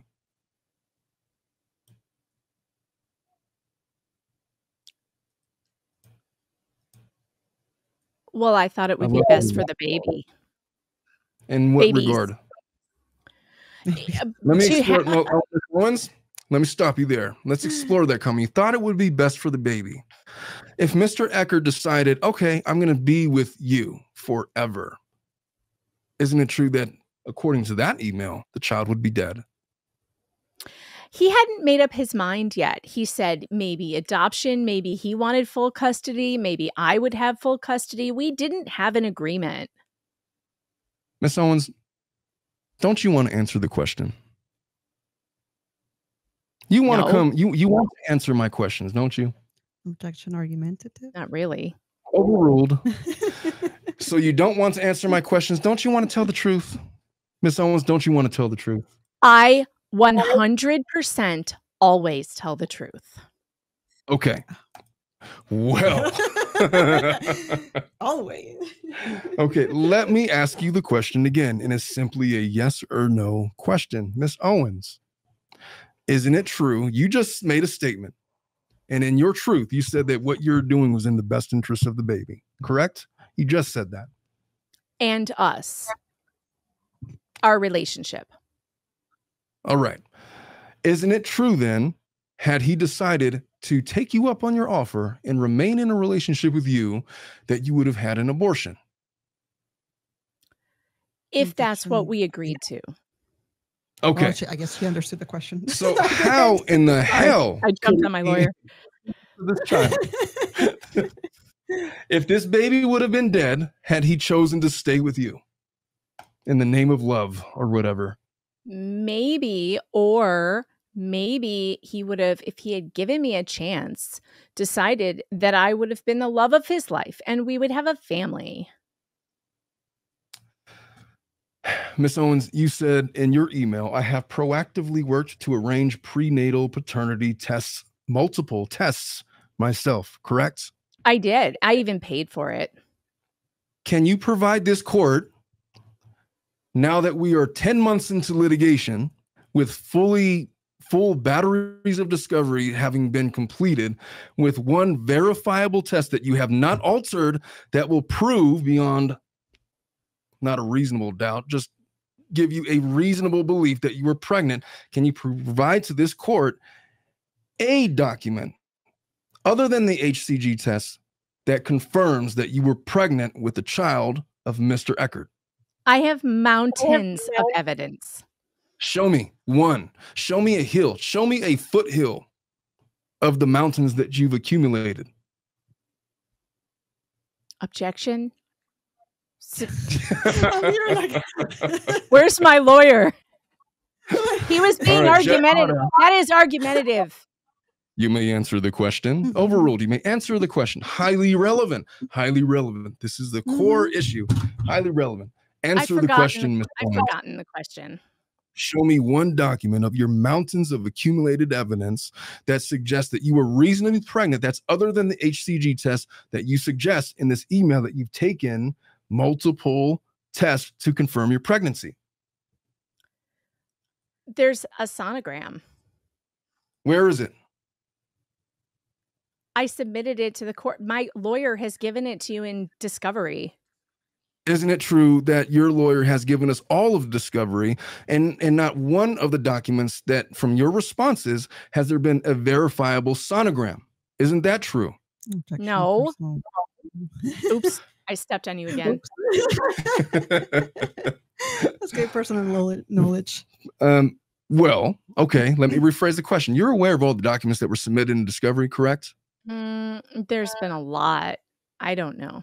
True. All of the questions in discovery were specifically directed to you. Isn't it that true?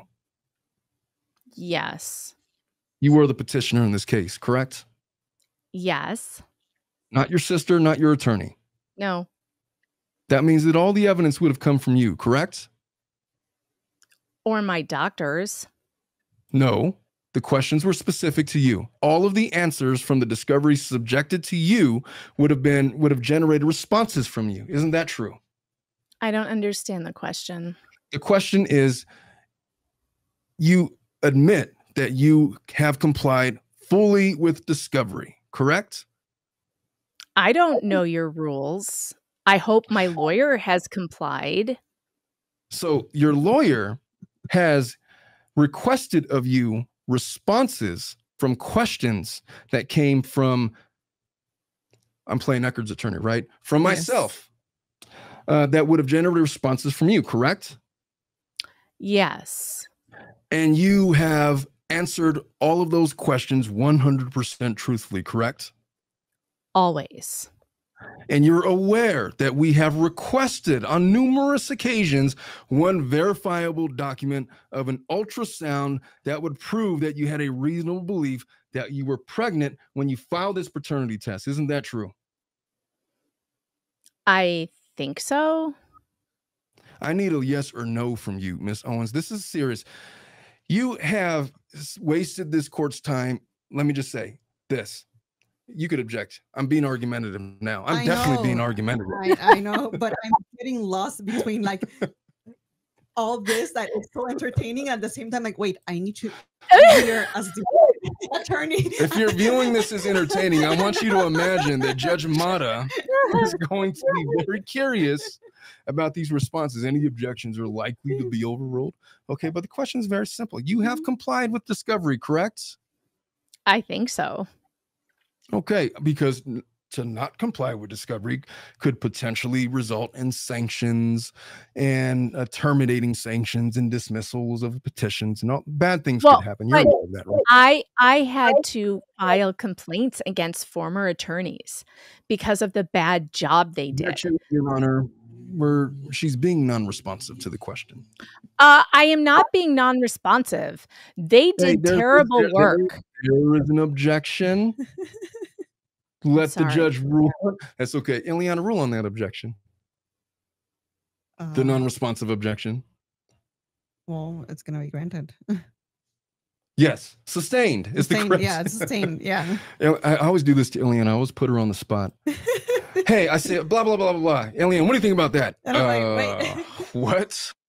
I'm here like just watching entertainment. Okay. So now that we've established all of that, Miss Owens, you have said that you've been fully compliant and in participating in this litigation. I give you a lot of credit for that. But in your mountains of evidence of your confirmed pregnancy, according to you, I just want you to point the court in the direction of a single document or other piece of evidence that confirms that you believed, with beyond a shadow of a doubt, that you were pregnant. And no fair talking about the HCG test. I gave my attorney, who turned over all my passwords, to my care and online portals. Fair enough. So you believe that you gave 100% of the evidence to your attorney, correct? I gave him everything I had access to, but there are things that I don't have access to. Do you see why this is a 2-day trial? Why this is like a 7-day trial and they're giving them 2 hours? It's Jesus. A 2-week trial. It's a 2-week trial for real. Because she's going to pull this shit. And it's like, if I'm crossing, she is going to pull this. She is absolutely going to pull this. I guarantee you, this is how she does it. You've seen the hearings, right? Well, no, 100%. No, I get it, but I've never had an opportunity. When I cross-examine folks, see, we don't have these limitations in California. When I cross-examine folks, my trials take so long specifically because of my cross-examinations. Like I said, oh yeah, all we need is an afternoon, Your Honor. I'm spending the whole afternoon on cross-exam. Well, I guess we're coming back tomorrow. And so, but yeah, I'm kind of hoping that Judge Mata has already cleared her calendar for the afternoon because she knows. She wants to see this go on because she has the power to do that. She has the power to be like, all right, I cleared my calendar. We're still going. I really hope she does that because 2 hours is just not enough. I saw that when Eckerd when both of them were pro per, this took like I think the Judge Judy gave him 40 minutes. It wasn't going to work out in 40 minutes. They didn't get to the most important parts of that evidence. But you know what? We're continuing with this exercise. What did I do with my page? Bring it. Yeah. Because ultimately, I feel like this is what everybody wants to see. They want to see her answer for this. Doing a very good job. I need to know what you're on about, Miss Owens, in this email. Okay. I apologize. I've lost my place. And I don't even have a Monster drink with me. Imagine how good I'll be when I have my Monster. You know, I've shown Dominic, or I got like 5-hour energy, like on tap, like literally on tap. It's not called 5-hour energy, it's like X mode. It's like literally this from like a spigot. From here. Yeah, just shot glasses of 300 milligrams of caffeine. Let's go. It's a lot. I don't think you need it right now. No, I'm on pure adrenaline right now. I am so sleep deprived. And it doesn't matter because I am on. Mind if I pause to find the email that I thought I had up, and I must have closed it. Oh, here it is. Okay. All right. Miss Owens, you told Mr. Eckerd that you had arranged prenatal paternity tests yourself, correct? Yes. And you're aware that your petition for a parenting plan would not have been granted, but for some finding that Mr. Eckerd not only is the father, but you were actually pregnant with somebody's baby, correct? Objection. Personal knowledge or knowledge of legal. Your Honor, she doesn't have knowledge about whether or not she filed a petition that to establish that she had some kind of baby daddy. Overruled. You may answer the question, Ms. Owens. But you can't be the judge. It's all right. I have an answer for this. It's okay. I have an answer. She doesn't know the law to I know. know. I need somebody to be a judge. I'm just going to overrule all of your objections. I know. Not fair. It's all right. I have an answer for it. All right. You may answer the question. If you know what the question was, you may answer.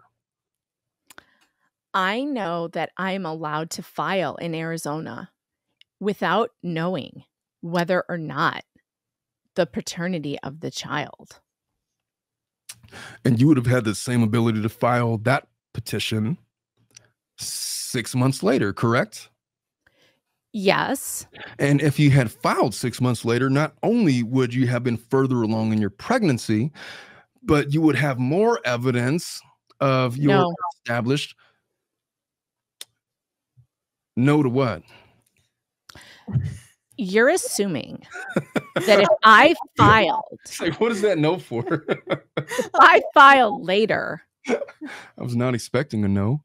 That I would somehow what? How am I supposed to get a hold of him and talk to him about what we're going to do about these babies? I needed to know immediately because I needed to know whether or not I was going to have an abortion. And I can't wait 6 months. And he wouldn't talk to me. Miss Owens, next time, please allow counsel to finish his question before answering.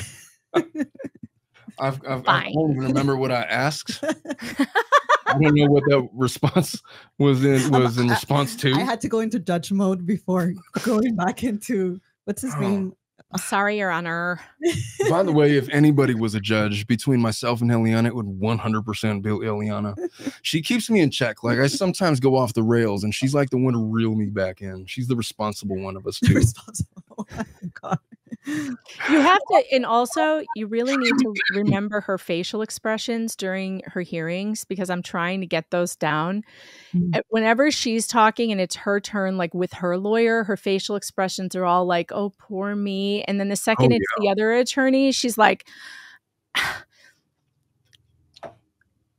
exactly, emoting, rolling her eyes and like she's putting her hands on top of her head, like. When I prepare my witness, I specifically tell them, listen, I don't want to see you making any faces. I don't want to see you making any gestures.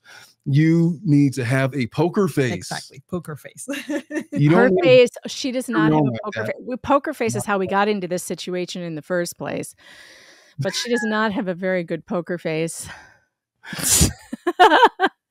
And don't poker face, Omar. You'll be in trouble if you do.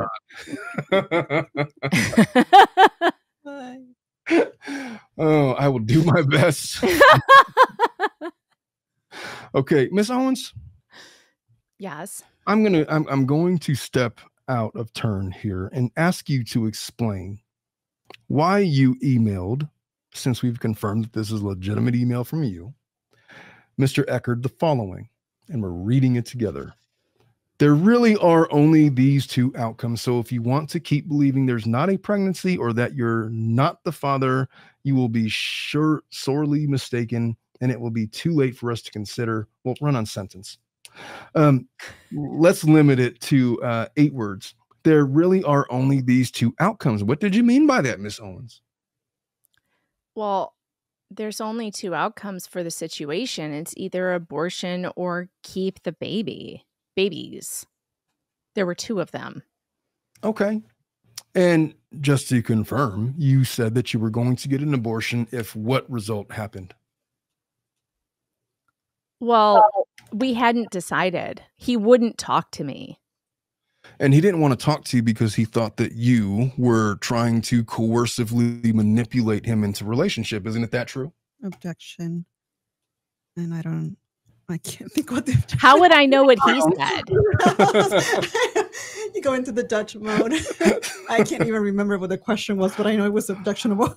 It was objectionable because how would I know what he thought? Yes. Well, isn't it true that he told you he didn't want to have a relationship with you? He said a lot of things. But isn't one of the things that he told you that he didn't want to have a relationship with you? He also said he wanted to give the babies up for adoption. Isn't it true that he had told you previously, and one of the reasons why you sent him this email is because he didn't want to have a relationship with you? He also invited me to his house for blowies. Hey, Laura, do you want to try answering the question? I don't understand the question. The question is, isn't it true that Mr. Eckerd told you he didn't want to have a relationship with you? He might have said that once or twice. Isn't it true that the reason why you sent him this email was specifically because he didn't want to have a relationship with you? No, it was because he wouldn't speak to me and have a conversation about what we were going to do about the babies. And he didn't want to speak to you because he didn't want to have a relationship with you. Isn't that true? I don't think so. Well, why would you tell him that if you stay with me, then I'll get an abortion? If you don't stay with me, I'm keeping it. Well, I was trying to have a conversation. Were you trying to coerce Mr. Eckerd into having a relationship with you? No. Were you trying to coerce him into having a conversation with you? I wouldn't use the word coerce. I just wanted him to talk to me because when you get somebody pregnant, you should talk to them. Were you pregnant, Miss Owens? Yes. And you had just previously mentioned you have mountains of evidence to confirm your pregnancy, correct? Yes. Can you provide this court with one document other than an HCG test? In light of the fact that you faked an HCG test, and in light of the fact that you faked an ultrasound that confirms that you reasonably believe and actually believe that you were pregnant at the time. Yes, I can. I did.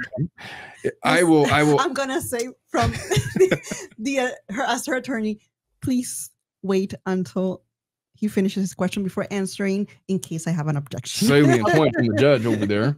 But he's an idiot. And I have the evidence. Okay. I'll tell you what we'll do. Miss Owens, do you have the evidence in your phone? No. Is the evidence in a Dropbox folder somewhere? No. Has the evidence been submitted to your attorney? Yes. Would it surprise you to know that I've looked over all the evidence and I haven't seen any verifiable evidence of a pregnancy from you other than the test that you have admitted to altering? You're wrong. I saw. I need somebody as a judge here. Her microphone is too low. I don't hear her until it's too late. Hey, Dominic, how's the sound on her mic? Is it okay? I'm moving too, so. Oh yeah, she doesn't have the same. She's got a softish voice. Yeah, it's okay. I fixed my headphones, so now I can hear you better. Okay. Oh, you're wearing hair. That's pretty cool. How do you got earbuds? Yeah, I got earbuds in. So. I got like the old school 80s DJ beatbox. I have those too, but it doesn't do well with my hair when I have my hair straight. So. Oh, I don't give a shit about my hair. So I guess we'll go with it. It is not as important.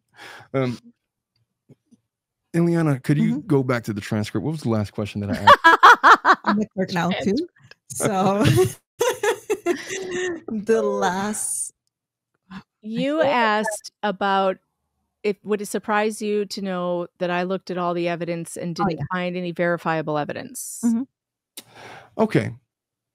Let's just pretend that we got, okay, I'm done asking you about that. Here's my perception as an attorney, and you're answering that way. The judge knows what's up. Mm-hmm. You clearly don't want to answer the question, and the judge knows you haven't submitted any evidence. Matter of fact, the judge might pull. Wait, I did though. I'll tell you what it is. You want to know? Yes, I do. I had an appointment with MomDoc, and you have all those records, and they verified that I was pregnant. Show me one. It's in the MomDoc records. Okay. Time out. Is there MomDoc records that confirm anything that I'm missing? I don't believe I've seen anything. I remember MomDoc, but I don't remember what they were. What was the MomDoc? Okay. Well, the MomDoc records were the only OBGYN that she went to, and she went there in November. And in November, so she self-reported a miscarriage to MomDoc while she's there getting a pap smear.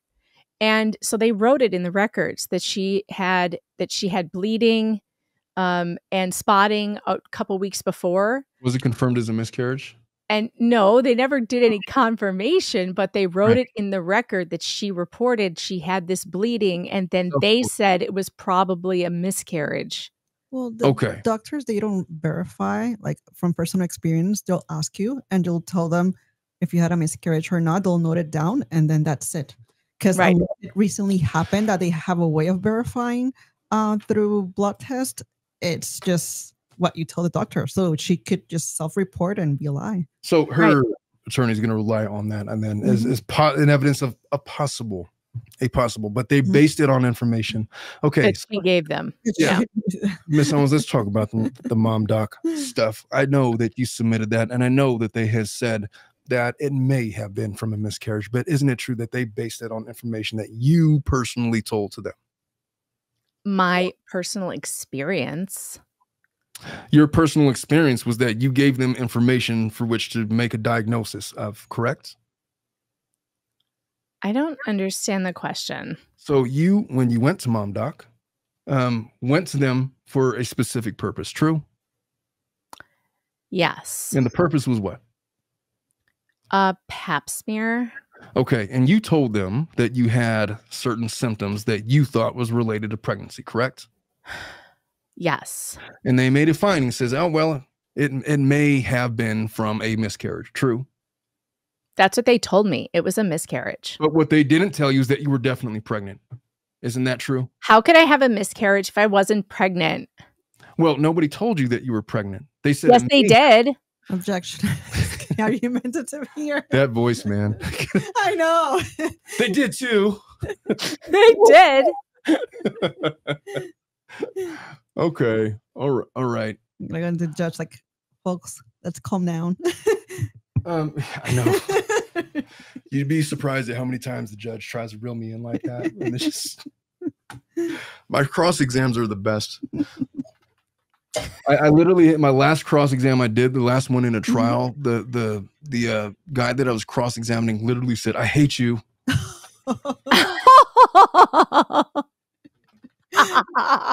You drove him to that point.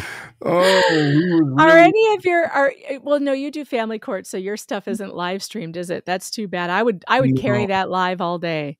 It used to be for during COVID, and now, at least in Riverside. Do they do that? Well, they stopped doing it. They only do, like, I mean, it's available, but only the judge decides if they want to live stream it. So yeah, most, like 99% of the judges don't. I think right now only Palm Springs and like another court, because I listen to that while I'm working in the background, and yeah, I guess judges don't want us to hear. Hey, what page of this email was talking about the tightness thing?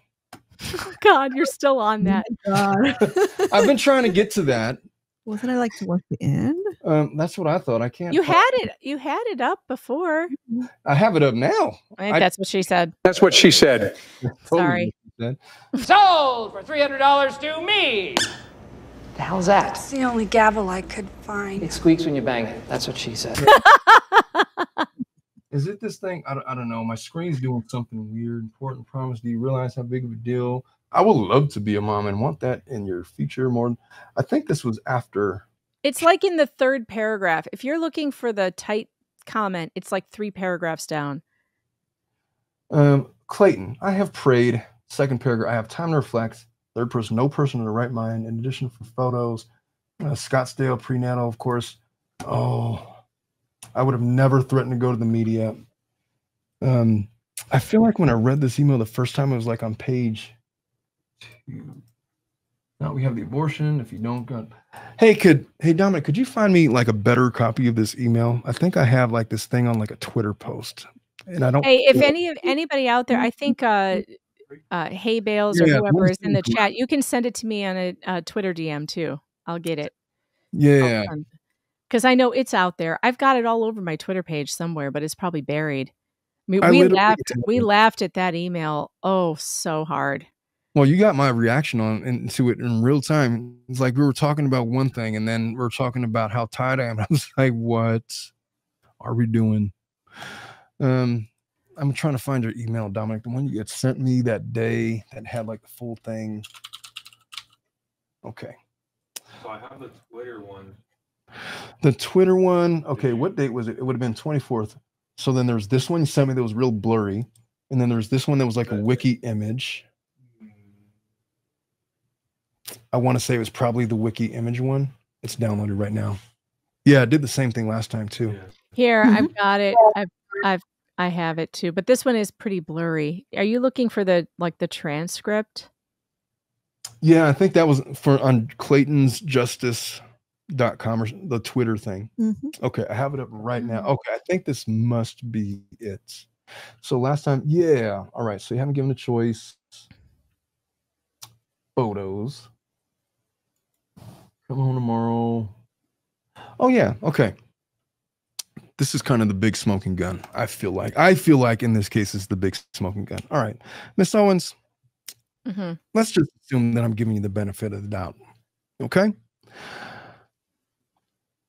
Isn't it true that you 100% believe and have represented to this court that you had consensual sex with Mr. Eckerd? No. Could you explain what you mean by no? I told you what I said in my deposition. He put it in. I told him not to. But you definitely agree that you have testified and you're representing now that his penis has been inside your vagina. Yes. And you guys have not had intercourse since you sent him this email, correct? No, sadly. Sadly. Now. See, this is why I get so distracted. Oh. I want you to help me understand in this email that you sent Mr. Eckerd, when you said, obviously, I would love to have sex in the future and feel like I am the safest person you could have sex with since I'm pregnant. But if you really think, wait, did I skip the tightness thing? I thought I found it. It's after that. Yeah. You said, I would love to have sex in the future. But if you really think that, like you said yesterday, my goal was to date and get pregnant during this time, we can absolutely hold off on it. However, it occurred to me that you might believe more about paternity if you were inside of me and felt how tight I would be after not having sex in more than a year. Miss Owens, what was the date that you sent this email to Mr. Eckerd? I don't know. Hey, what was the actual date? Wasn't it like, does anybody know? Was it like October? Wasn't, or? No, I think it was way earlier than that. I think it was like pre-petition, right? Yeah. Would have been in June. June. It's in June. You sent him this email in June, correct? Correct. All right. This would have been after the time you believe you would have been impregnated by him, true? True. And in this email, you told him that you have not had sex in more than a year. Objection, no question pending. Isn't it true that you told him in June that you had not had sex in more than a year, which by my math means sometime in June of 2022? You're misconstruing my meaning. Well, these are your words, Miss Owens. And so my question to you is that you told him that you had not had sex in more than a year at the time that you sent this email in June of 2023, correct? Except for him. You said that you were so tight because you had not had sex in more than a year. Isn't that true? It's very true. All right. And then you said, maybe then you'd believe that I hadn't been sleeping around. And again, you'd be doing me any big favor. Having sex with me is a privilege and not something I have done for a long time. Do you remember saying that? Yes. Okay. So help me reconcile why you would tell Mr. Eckerd that you have not had sex for a year, that you had not had sex in a long time, and tell this court that you did have sex with Mr. Eckerd.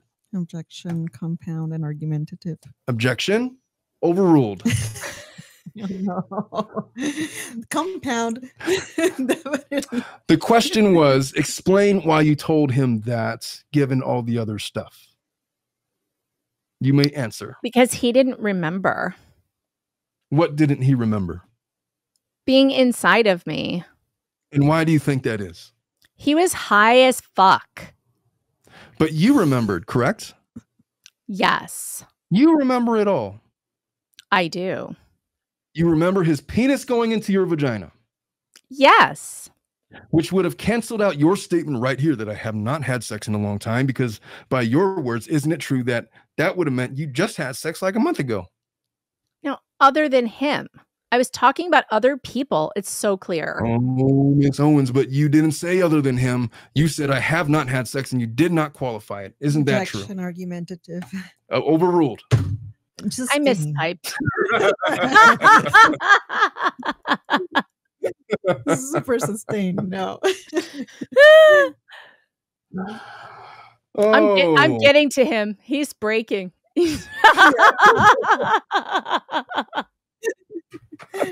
I'm breaking Omar. Breaking Omar. Okay. So, Miss Owens, you said that he was high as fuck. Those are your words. Correct? Yes. Correct. High and edible. Yes. And isn't it true that he has throughout these proceedings maintained unequivocally that he has not had sex with you? No, that's not true. Isn't it true that he has never once admitted to having consensual sex with you? That's not true. There were text In what messages. world could you produce one? I don't know, but I always say that there are text messages. Well, once again, Miss Owens, we can't just conjure up evidence out of our imagination. We have to stick to the discovery that we have taken all of this time and effort and expenses to go through and obtain so that we might not waste the court's time with made up information. So once again, I ask you this simple question. Isn't it true that Mr. Eckerd has never at any time in these proceedings ever admitted to sticking his penis into your vagina? I don't know. Your Honor, I have no further questions for Ms. You're drained. Much like Clayton Eckerd after a night with Jane Doe, drained completely. She's exhausting. She'll exhaust anyone. She's exhausting. Well, I mean, I'm used to that kind of style of cross-exam. I feel like, but like the goal is you're never going to get them to admit the things that are adverse to their case. And so you have to rely upon the absurdity of their responses so that the judge knows what's up. And I feel like Judge Amata in this case, in the way that she's shaped her decisions in this case, is putting both sides on notice that here's what's important to me. You have conjured up or manipulated evidence of pregnancy tests, HCG tests, or not, well, the one, and then the ultrasound. You've admitted to doing these things. You're already uncredible by your own admission. I need to know that there's any reasonable evidence out there that suggests that you believed you were, because it looks a lot to me to be coercion. Her coercing him into a relationship by way of fake pregnancy. It looks like that to her. I feel like that. She didn't have to write her last ruling the way that she did when she was keying in on certain facts. Right. So I saw that too. Yeah, that could have been just, look, he already withdrew the motion. The court has no further opinion. This motion was moot. But nope, she took the time to give us. It was like four pages. Yeah. Just letting them know, like, I know the facts of this case. I am paying attention to this case. And you ain't going to get away with shit in this courtroom. And I really do believe that Judge Mata, you know, she is a mother. She has children. I have such a hard time I think Clayton got so lucky with a female judge, because if it was Judge Judy, Lord help us, with the guy who looks at his computer like this, Lord help us if he got him. But no, Judge Mata, on the other hand, she knows what's up. I get that feeling. Now, how is she going to approach it? I don't know. But I have very big concerns, Omar, huge concerns. that this trial is not going to happen on June 10th. There is going to be some, and I hate to even say it, but I almost wonder if she will attempt some sort of self-harm to stop it from happening. And well, that's like I hope she doesn't either, but I mean, this is the sort of thing that's what her lawyer is setting up right now. Mm-hmm. That is what he is signaling what's going to happen.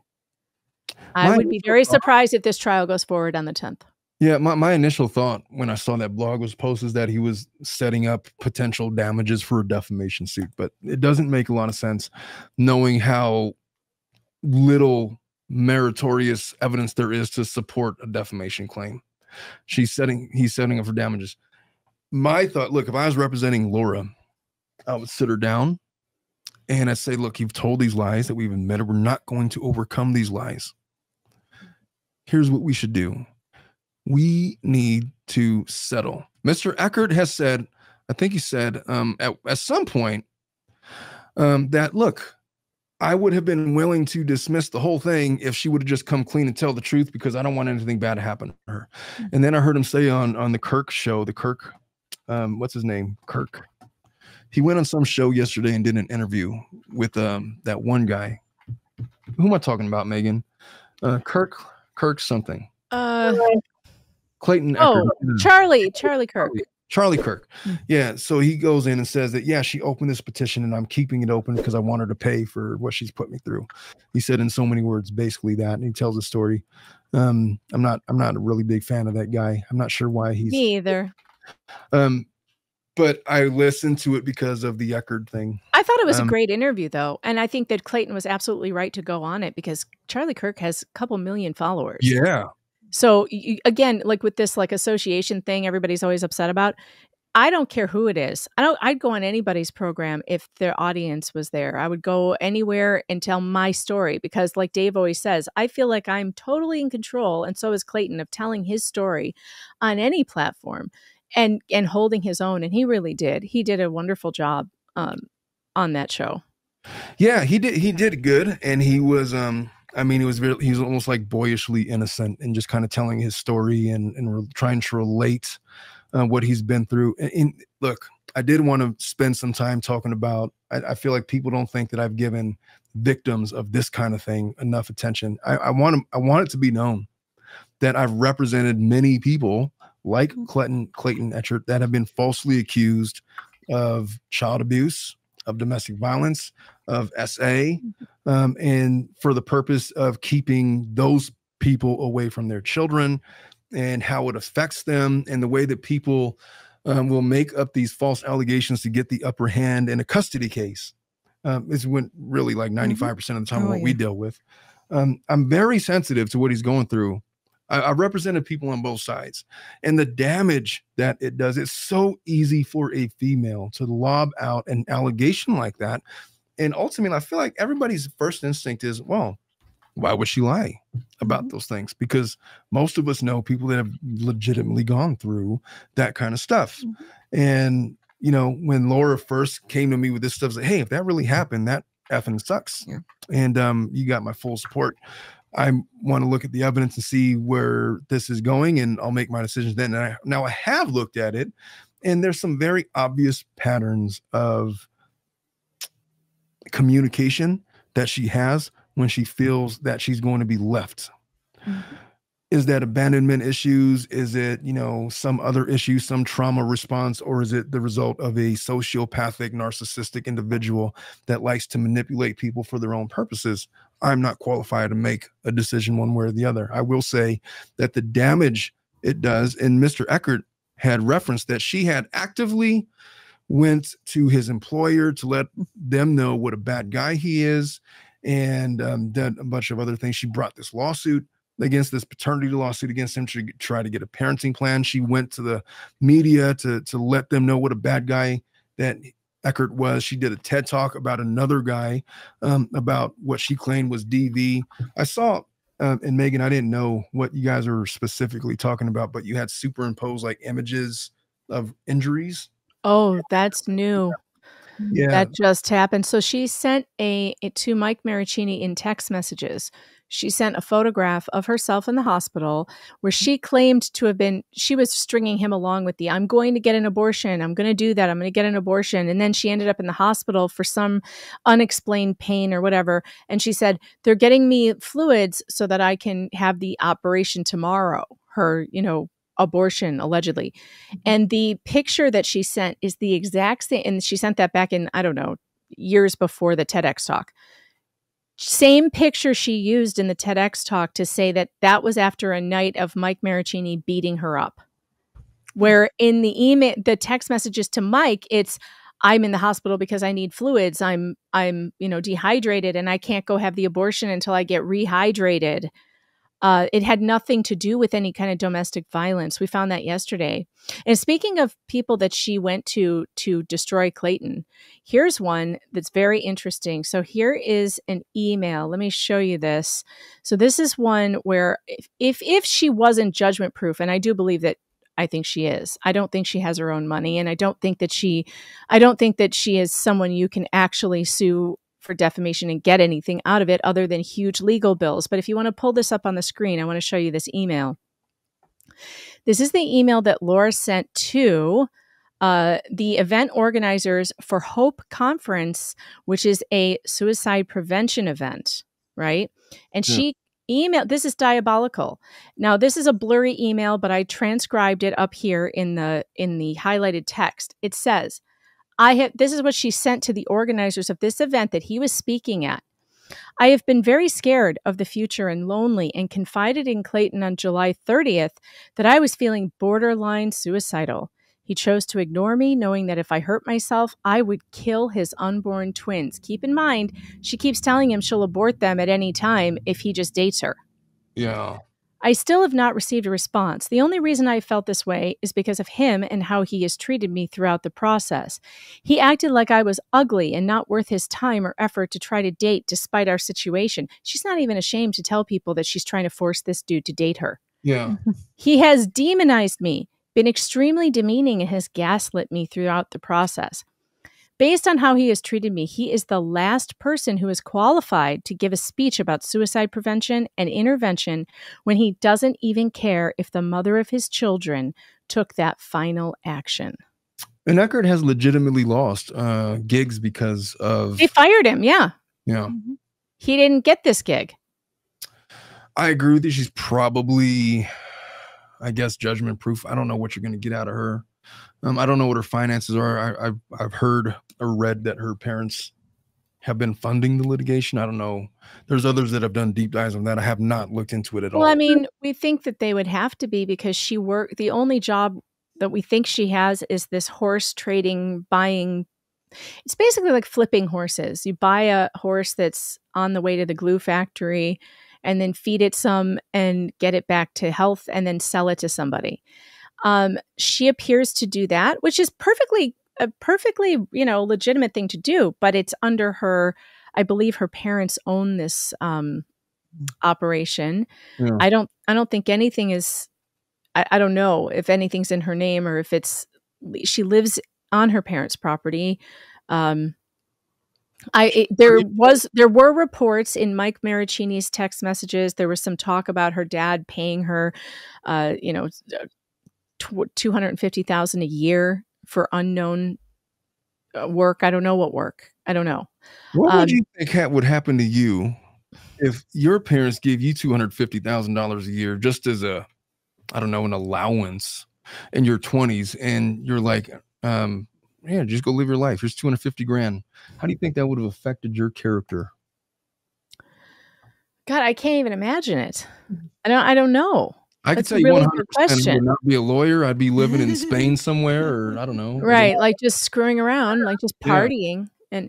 But I don't think I would be taking guys to court. I'll tell you that much. Like, I think there's something else here that it goes beyond the spoiled thing. Like, there's something else. Because if my parents handed me $250,000 a year, I think I'd be enjoying my life. I think I'd be out there, like you said, traveling, seeing things, going to parties, having a good time. Malicious about the way that she is carrying on with this. And if I was her attorney, I'm sitting her down and trying to negotiate my way out of a June 10th trial. Say, look, we will admit that we weren't 100% certain about a pregnancy. We had an HCG test. Did I use that to manipulate and coerce you? Yes. And for that, I'm apologizing for that. And, you know, I filed this petition in good faith, but I recognize that my communication was destructive and that it's affected you greatly. And to that, I apologize to the court. I apologize to Mr. Eckerd. But I think that it would be in everybody's best interest to just kind of move on and acknowledge that it's damaging when you communicate in certain ways to men and place them in a position where they're forced to contemplate whether or not they're the father of a child, and using them and their desire to date you as a weapon. You're weaponizing children in a way that is not beneficial to anybody, in some respects, maybe criminal. If she would have come out and write some kind of a statement of that, which I don't know how much of that she would ever admit. But I would. Well, she's been given the opportunity. She's been given the opportunity to do that. Lexi Linval left the case because Lexi tried to get her to sign a settlement statement. Right. Clayton offered to her that basically, you know, said, admit that this was a fraud, that you were never pregnant with Clayton's twins, admit that you need to get help, and then go do that. And I won't sue you, and I won't do any. Clayton has said this. I won't come after you. We will be done. This will be over. And she has refused multiple times. You know, she has gone through 4 attorneys in this case. And I think she's lost 3 of them because she would not do the thing she needed to do. I can tell you that she would have probably fired me. There's no chance she would have kept me as an attorney. I would have been out alone. I would have been one of the fired. Well, she's finally found an attorney who is dirty enough to, you know, to get down and do whatever he needs to try and get her out of this. And I think he's actually made it much worse. Yeah, and 100%. she cannot see that. She thinks that finally there's someone who believes her and is helping her. But truly, I think he's doing it for the attention, to get his name out there. I don't think he cares about her at all. And I think that's really unfortunate, because anybody who cared about their client would say it's time to stop this, just like her previous 3 attorneys tried to do. And then when they can't get her to do it, the right and ethical thing to do is step off that case. And he has not done that. And he is telling everybody, I'm going to be here till the end. And he wants to do appeals. He wants, you know, I think he sees a payday here. I think he sees a way to get himself mentioned and possibly on Megyn Kelly and get back in the press. He loves the press. He's been on Dr. Phil before. He defended thedirty.com, which was very controversial. He's defended guys who did revenge porn. He's not exactly the kind of lawyer who has any scruples, really, that I can tell. That word, scruples. I've really never seen a lawyer behave this way. We always tell jokes about lawyers like this, but I've never known a lawyer to be like this. I've never seen one behave like the stereotypical lawyer joke, you know? And it's unfortunate, because I think she's fallen for it hook, line, and sinker, even though since he entered this case, Omar, before he entered this case, when Corey Keith stepped off the case, we were all just waiting around until June 10th. And that was back in March. We were like, well, there's going to be no story till June. And like, I went back to doing my other stories. I was working on a What the Hales case. I was working on a Florida case. I was working on other cases. I was working on a Georgia case, medical kidnapping. I've got several of those in Georgia that I haven't been able to pay attention to, because this guy comes in like a wrecking ball and suddenly is filing all this crazy shit that makes you know what he made us do? He made us go back through all the evidence we had that we had kind of skipped over. Right. And we found all this other stuff, because he started throwing out these insane theories like the vanishing twin syndrome. Oh my gosh. I mean, that just brought it all to a whole other level. He has made this so much worse. He is the one that caused Mike Maricini to turn his laptop over to a forensic evaluator. It was him. It was him posting Mike's photo on Twitter and his deposition transcripts and insinuating that Mike Maricini is a liar. Mike was like, oh, screw that. And said he was willing to turn his laptop over. So we did a fundraiser. We had that money in 4 minutes. 4 minutes is how fast it took Reddit to raise that money. 4 minutes. You cannot incite the people like that. You cannot like call out people like David Neal, who is a comedian. You're not going to win a battle of words with that guy. He's going to nope. win every single time. Gingras is a lawyer. Neal is a comedian. Advantage him a million times over. Yeah. And it has, look, I understand it's affected Dave, and Gingras has had his back and forth and he's threatening all of this stuff, but you're right.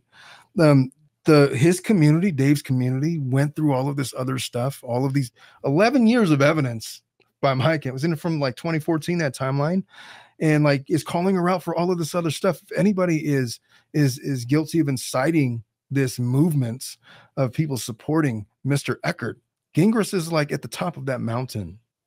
I would not have ever covered this case had it not been for them reaching out to me. See, that was the other thing. So you said that, and I was like, oh my God, that's like the third huge thing that's happened because of this guy. Like, he doesn't know when to stop, and he thinks he's doing PR work for free. He better not be charging her for this PR work because it's terrible. He's making all the wrong decisions. His PR is just awful. And now by posting Clayton's deposition on YouTube before the trial even happens, I'm sorry, but I can't wait till Judge Mata gets her say about this guy. And that's the other thing. Like, they sent me that a week ago and asked me not to share it. And it's like, okay, so I'd never talked about it, but I don't understand why they think that is somehow an admission by Eckerd, other than to say that, yeah, I know she took a test, but I have my suspicions. I thought she like tried to trap me by inseminating herself. It like supports it in the story that he's tried to say all along. And kind of puts the ball back in her court to give the court any indication that this was legitimate and not for malicious purposes. And those emails, the one that we just went over back and forth, and the whole, I spent so much time talking about the aspect of, if you date me, then I'll get an abortion, or abortion. If you leave me, then I'm having the kid, is because it was manipulative and malicious and designed to coerce him into forcing a relationship with her. It should be illegal is really the problem. It should be illegal. Yeah. And we don't have any laws that protect men from this type of behavior. And if you ask me, extortion laws ought to be tweaked to include non-monetary advantages, right? So if you are seeking an advantage over someone using threats or coercion, and in the actual she may be guilty of it, but so far the prosecutor is not interested in it because she did go after jobs. So she did cost him income. So that is a monetary value, but you have to go past $100,000 in Arizona for it to be extortion. I don't know. How does he add up how much money she's cost him with the bad PR that he got after this? How many jobs did he lose? How is he going to know? How many people just didn't reach out to him to hire him for certain TV shows or whatever because of the bad press that she did? We will never be able to calculate that number. And what he really needs, what really needs to happen in this case is that a prosecutor needs to get interested and actually try to find out how to apply the laws that already exist to this case. Yeah, I agree with you that extortion should not be limited to monetary purposes, because it's obviously been a thing for hundreds of years now, and it's well known for those that have prosecuted or defended people that have been accused of these things, how women could make up stories and how it damages people with legitimate claims. And I keep hearing that back and forth. Like, what about all the people that have legitimate claims where there's literally no malicious, like, this is just what happened to me? It's like, oh no, well, why did you dress like that? You know, or what was your intent when you said this, this, and that? And what were you thinking when this happened? And then they vilify the victims. And now you're looking at these people cross-eyed. Like, literally, I've lost the ability to show empathy for people that cry in court because of how often it's overused. Like, you gotta watch that video. You gotta watch that video I sent you, because you're gonna laugh. It's so insincere and fake. It just is. It's just any other mammal can look at it and go, that's not normal behavior. I'm gonna pull it up now. I think it's a good time to do that. All right, this is her. Hey Dominic, how do I share my screen? Down bottom, present. Oh, I see it. Presents. Okay. Just make sure that you don't do window, that you do, when you do present, that you go to share screen and then go to your browser tab, not window. Browser tab. All right. So there's, oh, here we go. It would be the one that says this one. Okay. Pow. All right. Could you see it, Dominic? Yep. Okay, cool. Let's play it. My name is Laura Owens, and I know that before I even started this video, people on Reddit, just by virtue of the fact that I'm speaking up for myself, have started threads about me where they're critiquing my looks, where I'm becoming a meme. And content creators like Dave and Steve are happy because they have something to talk about on their podcasts and YouTube channels tomorrow. So they have all of that. And what I have is what I feel like no privacy anymore. No reputation. No name. And this is by no means a cry for help. I'm not suicidal right now. I'm not at all. I just feel like it's important for me to speak out and say that this is how I'm feeling as a result of what they've done to me. And this is how it looks like if you've been cyberbullied, as I have, and mischaracterized for months. Since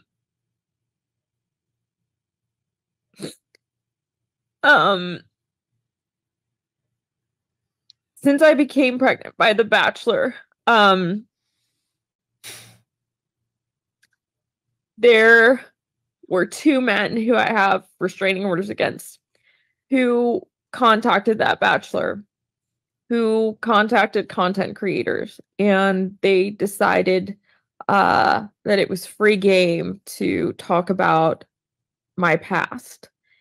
They said that I had done this before, and in saying that I had done this before, they meant that I had been pregnant before, which I have.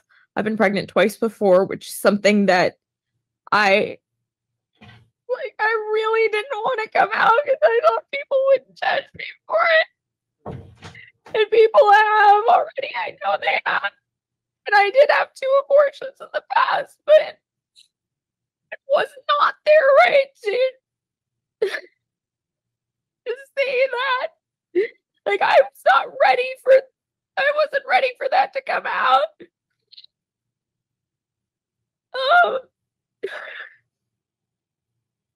And I've been really, really harassed for it. Dave has made more than 50 videos and more like podcast content than I could possibly count talking about me. There's the eye poke. I saw that. He specializes in Bachelor content, but what he's talking about has nothing to do with The Bachelor. It has to do with me and my past. It's shaming me for it.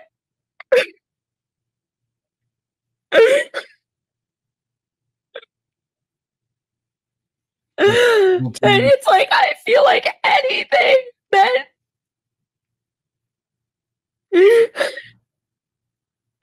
like anything in my life that I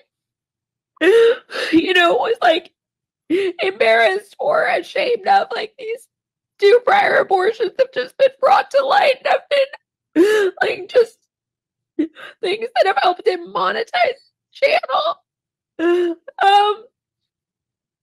I've been called every name in the book. Steve has called me a dumbass. Fucking moron. He likes to say my full name when he refers to me. And Dave is... I couldn't even know where to begin with Dave. He said he would stop talking about me for $10,000. No, he wouldn't stop talking about me for $10,000, but then he would for $1 million. And he said that since he started to talk about me, that his monetization on his YouTube has gone up 4 times. He says this on his live Patreon, which I have recorded, and then he denies it later. I've begged him to stop talking about me. I've threatened him with defamation lawsuits. Nothing stops him.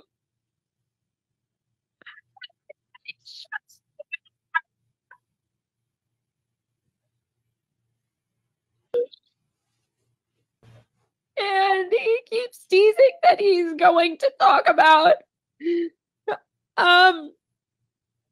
another event where it gets crazier, as he says. Because he found out about literally the worst thing that could happen to the person that happened to me in March of 2022.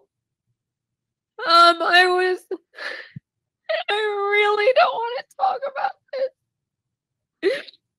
But he said he's going to talk about it if I don't. Well, not if I don't, he's just going to talk about it. He didn't say that, he's just going to talk about it. And it's better for me to get my side of this out. For me to tell the stories, and that's the only control I have anymore over it is me telling it before he does on his fucking monetized channel.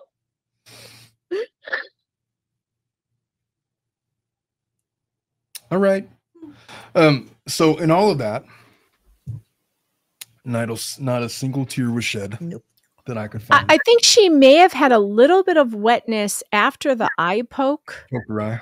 But yeah. If you notice, she kept digging her fingers in here and pulling it down.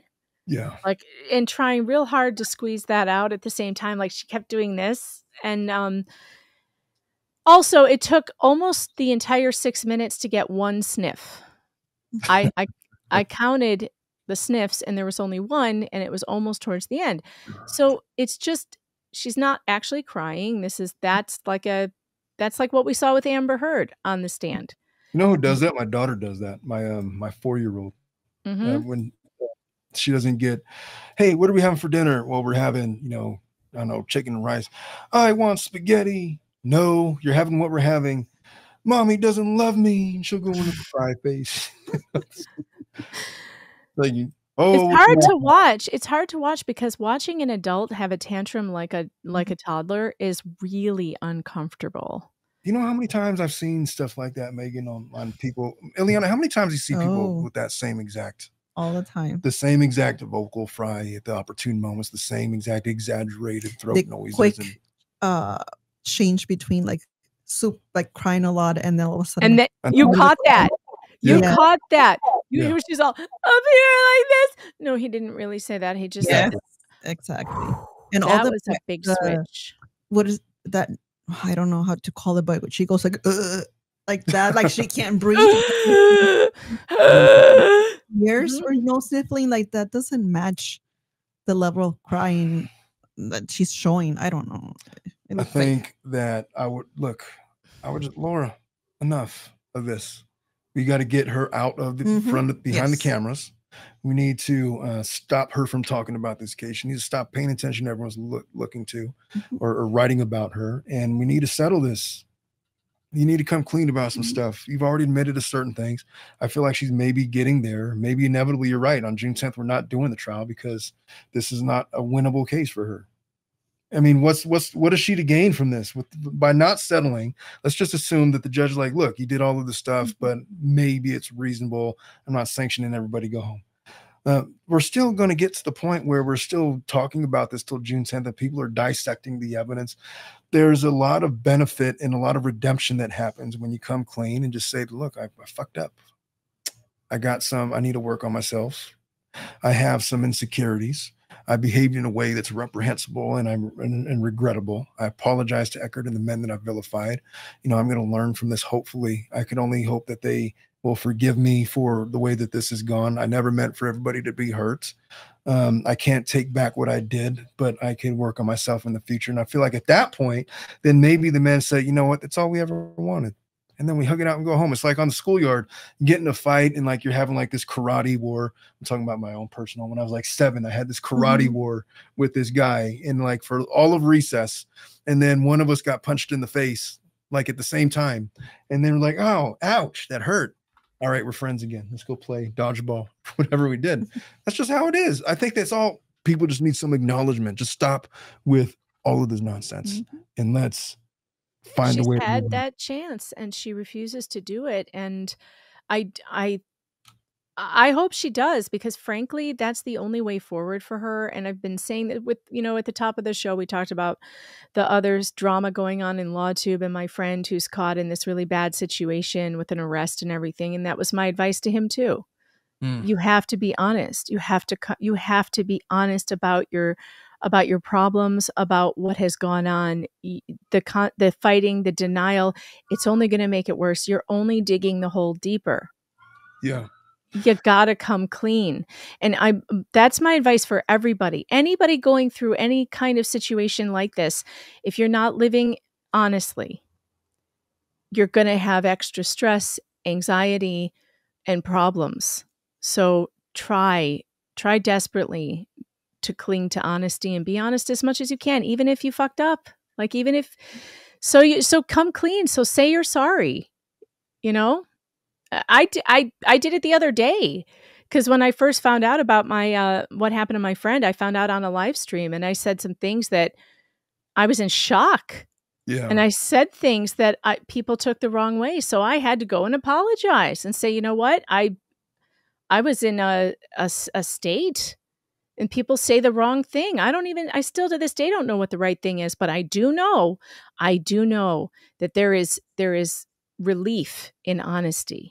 I know that. Yeah. The unbelievable weight of litigation. I mean, it weighs the heaviest on your shoulders. I mean, Dave felt it at the mere threat of a lawsuit that he knows is not meritorious. He still feels it because, thinking about being to defend yourself in court in all the ways that people might disbelieve what you're saying and believe the other side, and thinking that your whole livelihood might be ripped from you, regardless of how unlikely that is going to weigh on anybody's conscience, regardless of how much they believe in their case.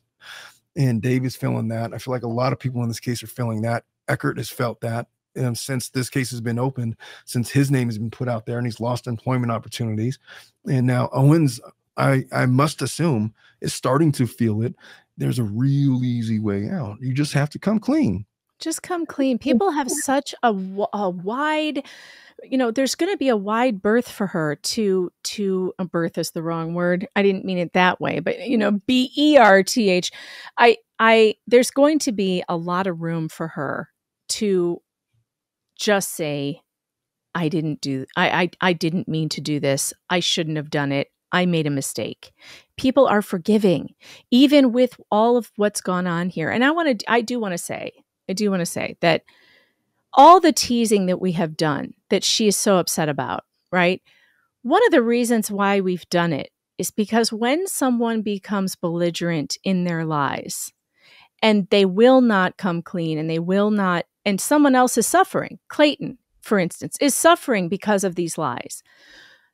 The thing I learned from a little book called Rules for Radicals by Saul Alinsky, the rule number one is that ridicule is your most potent weapon when you're looking in social change, right? When you're trying to change things, whether in your culture or in your community, that ridicule is the most important weapon you have. I actually write about that in this book quite a lot. This cover, if you notice, the librarian is holding that book. That's Saul Alinsky's book right there, Rules for Radicals. Because he wrote this book that is really very effective for small groups of people to make big change. And one of the ways to get that, the very first thing is to use ridicule as a weapon to make that change.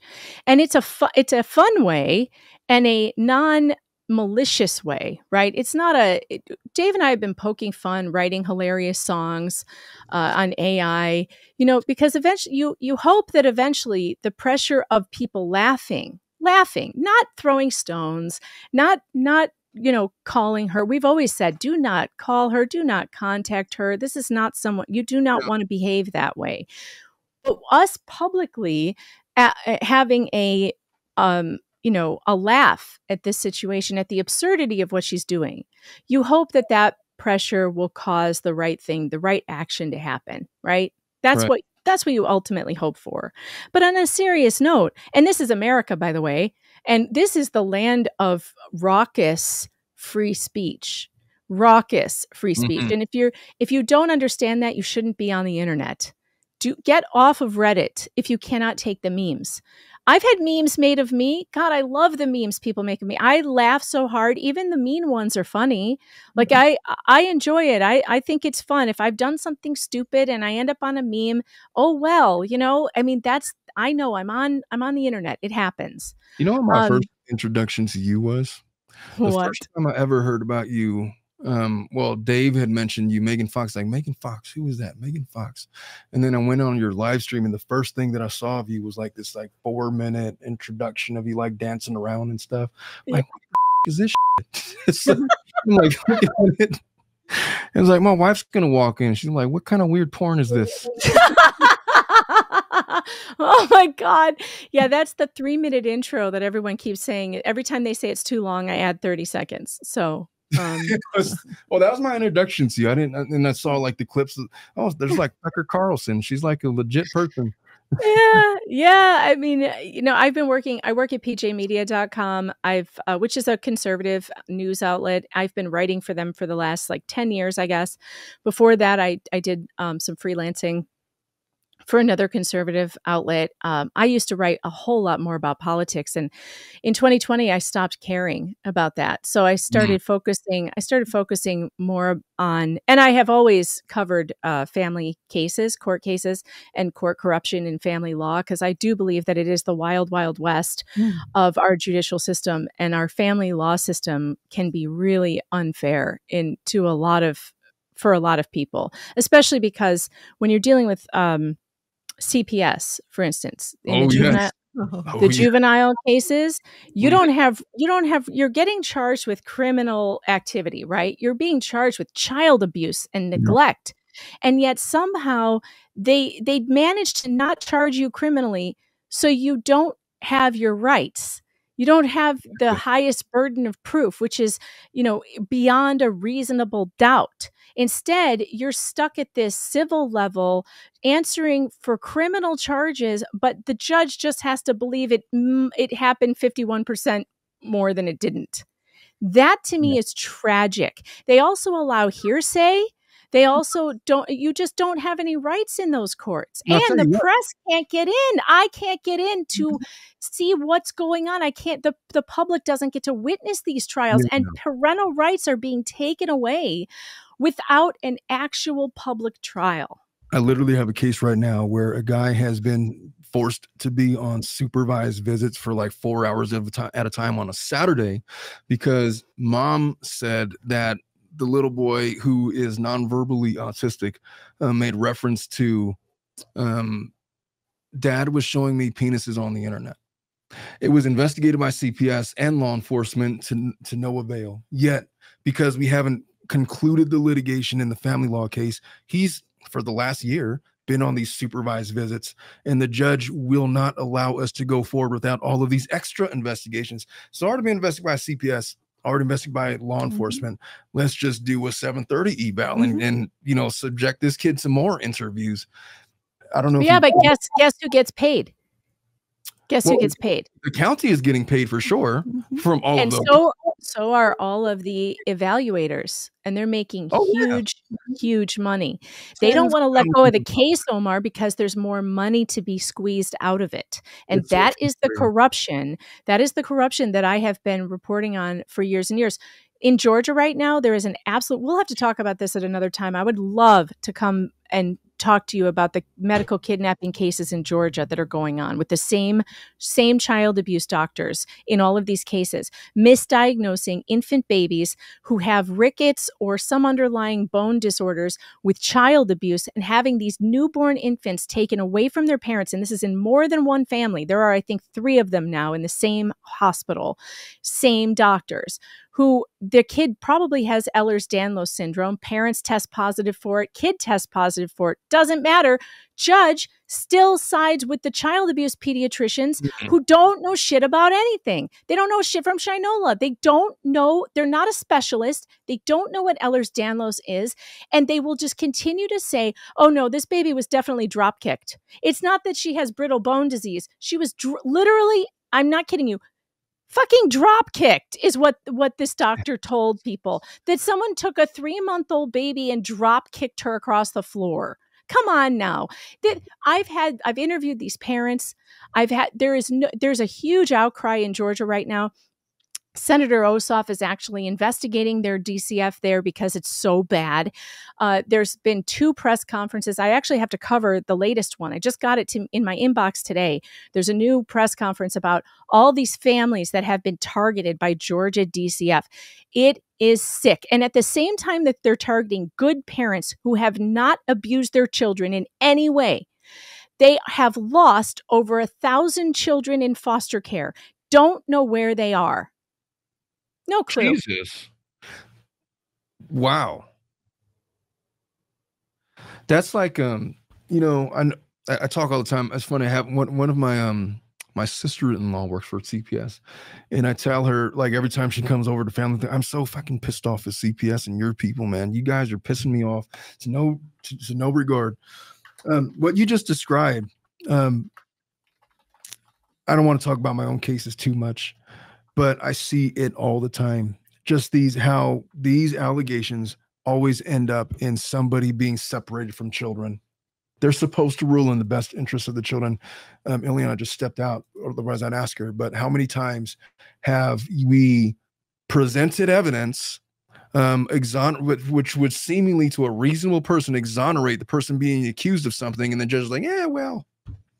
Because the judge I think it's because the judges in these particular courts, now correct me if you think I'm wrong, because I know you can't talk about the judges in your particular district, but from what I've seen, the judges are very close to the CPS people. They work with them every day, right? They're always in court.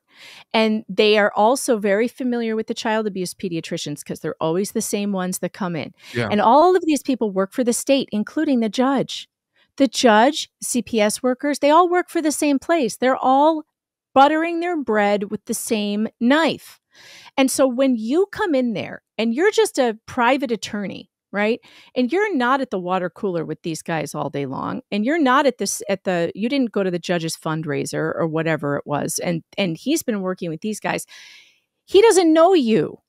Right. But he does know all of these people. And the judge is kind of like, well, I'm going to go with the child abuse pediatrician I know because I don't want to have a dead kid on my hands. And it's not going to be you know? What the first time you experienced that as a practicing attorney is really disconcerting. I remember one of the first cases I ever had. I'm literally like maybe 6 months out of law school, and I'm representing this client, and they're trying to increase his bail, and he's trying to make these arguments about how he just needs it reduced so he's trying to make some kind of a bail argument.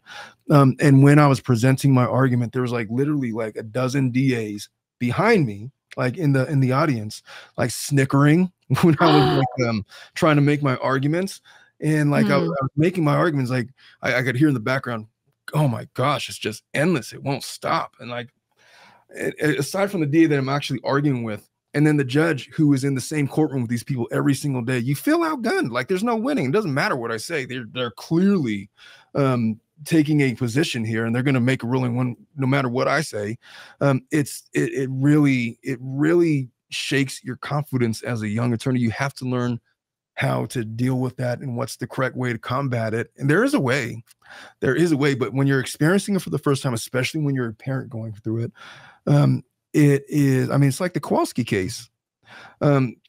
And all of the things that happened to her, she had like a legitimate diagnosis, and this one effing doctor or CPS or whatever it was decided. Sally Smith. I have a button for her. Every time I say Sally Smith's name, that's the button that comes up on the soundboard. I covered that trial. I live streamed it. That trial was unbelievable. You know, I have a connection to Greg Anderson. He came on my YouTube channel. I got the first interview with him after that case. I got the exclusive for the YouTubers on that one. It was really fun. We found out that they had been watching our coverage and actually taking advice from us, which is hilarious. Like we would see things that they didn't see, and then they would go in and ask it, you know, and it was fun. It was like crowdsourcing a case. And we didn't know, though, until after the trial was over, because we had no clue. They wouldn't respond to us at all. I sent press inquiries, and they just, you know, because they're good lawyers, and they didn't respond. But no, I've had a wonderful time getting to know Greg Anderson. If you ever want to talk to him, by the way, I'll hook you up. Oh, why not? I would love to do that. I want to say, when before that trial happened, I covered the Kowalski case because there was that documentary that came out on Netflix. Oh, what is this about?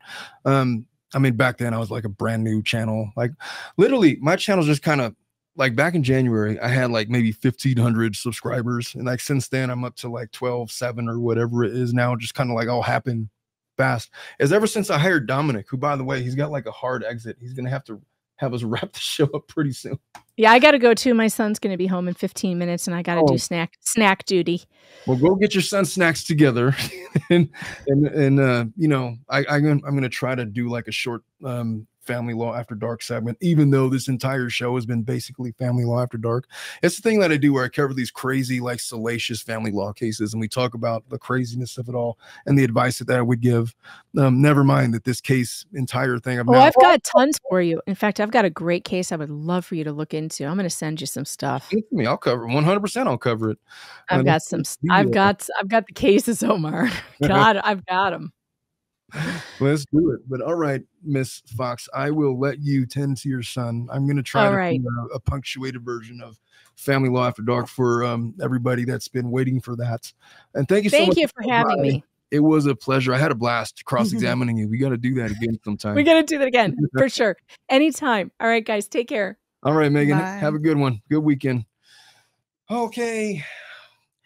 Should we take, you know what? I'm going to take 90 seconds and we'll do an abbreviated family law because I got to hit the head. I will be right back. All right. Well, folks, I think we're going to be entering the purple haze. We have to enter purple haze for sure. Let me just set up the lighting and then we will get it started. Here we are for Family Law After Dark. All right.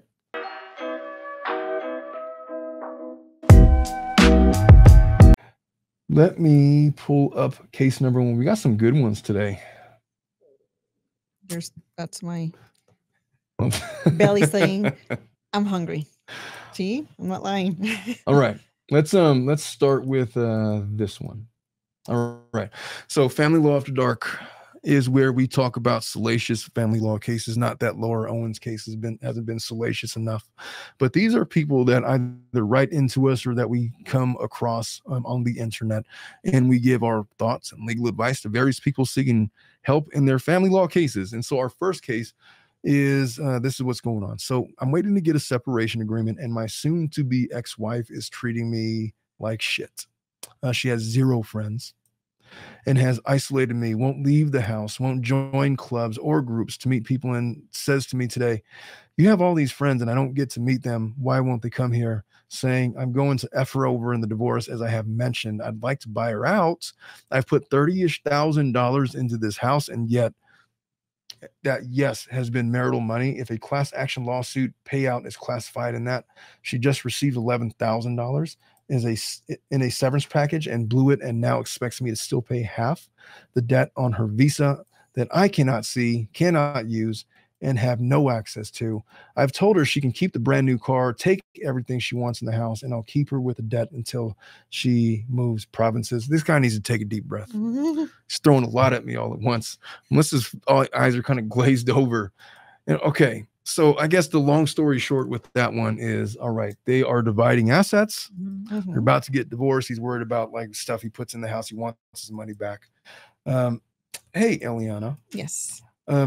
When couples renovate their property with community property, what's the general rule on that? It's community property. I mean, at the end of the day, the money you spent, it was already community property, and you're gonna see, I guess, your payoff when you sell or refinance the home. So it's not gonna get like credit for that. Hey, Julio with a $4.99 says Capson Stearns on YouTube specializes in CPS in California. Friend of Megan's, Sean something. I'm gonna have to look into this Capson Stearns. I guess maybe it's like a law firm. I've never heard of it. Look, here's my take. All right, I put 30. You're not getting that money back. That's community money unless it's from a separate property source. There's no reimbursement for it. You're not going to get anything for it if you're looking for that. As far as the money that she received in a severance package, that money is half yours. And I mean, it's going to be deemed community property. If it's class action, could you see a scenario where she gets to keep the full $11,000? She gets $11,000 in a severance package. I guess if it was related to an injury that happened after separation. Yeah, but during marriage, that's during marriage is income considered. Those are community funds. What do you want from me, sir? I've told her she can keep the brand new car and take everything she wants in the house, and I'll help her with the debt until she moves. I'm being gaslit AF, and enough with the gaslit. I know, but whenever I hear that word, it's like, could you stop? Yes. All right. Lynette or Iron Rabbit says Lynette and John are causing havoc. What the hails? That's what Megan was talking about. Another super crazy case in Florida and Ohio. I got a feeling that we're probably going to be looking into that case. Megan says she has a bunch of crazy cases that she's going to send to me that we're probably going to start covering. So 100% for sure. As to this guy, I'm so bored with this question. This is not at all what I thought it was going to be. He's asking stuff about money. The money is pretty simple. He has not identified in terms, and with the gaslit, I don't know what he means. Gaslit in terms of she wants a divorce, or gaslit in terms of the way she's negotiating the debts, or that she's not agreeing to what he wants. I mean, gaslighting. Maybe she's like going off on him and just like ranting, because he at the beginning said like she has no friends. My first thought about that, I'm so sorry, it's like, boy, I imagine why, but okay. Hey, and welcome Melissa to the live stream. She's been actually doing work, and she's here to join us for this abbreviated version of Family Law After Dark. To this guy, he just needs to grow a pair and get over the gaslighting thing. What is she? Of what benefit is it for you? Do you think you're going to tell the judge, oh, she has no friends and she's gaslighting? The judge is going to look at you. Look, what is the assets? We're going to split it down the middle. He hasn't identified anything that could be identified as a separate property source in this hypothetical. This is a pretty simple one. Do I tell lawyers this shit? You can, and we're going to tell you who gives a F. It doesn't matter. I don't care if she has no friends. You've asked me a mathematical question. How much money do I get of the $11,000 that she got in the severance package? If it's during the marriage, you're getting half. She's getting half. Split the debts and the assets right down the middle. I think we need to move on. And is it important to tell his attorney that? I mean, look, we hear that stuff all the time. 90% of the stuff that we hear from our clients is not relevant to the meritorious issues in their cases, but they tell us anyway. And it's the reason why we end up becoming, closer to therapists in some of these cases than litigating family law issues. And so that is that. Let's move on to a different one. So this person says, okay, I've been married for 21 years this past January. This past March, I filed for divorce. We got 4 children together. They're all grown. Youngest is 20. Wife gets paid under the table. I can't really provide or prove she gets those checks. How do you prove money, Iliana, from somebody that claims to only get paid under the table? How they spend money? How they spend money, exactly. We look at your expenses. So it's like, hey, I don't make any money, I have zero income, I don't have a job, I don't have a W-2. All right, well, what are your expenses? Well, I pay $1,800 for the rent. I got a car payment of $600. Utilities equal about $750. I got a cell phone bill of about $182. I'm making numbers up. It's like, okay, and how is it the case that with $0 of income, you're able to maintain these expenses without having, collection notices and things like that? And then sometimes, oh, well, I get help from my parents. Sometimes I get help from my spouse. Sometimes I get help from my boyfriend, whatever. All right. And then it just becomes a tribal issue. Let's just verify the sources. Then we go into their bank statements and say, okay, all the money they deposited, I get paid in cash. Exactly. Right. Well, most of the time you can't pay bills in cash. And so that money's going to be found somewhere.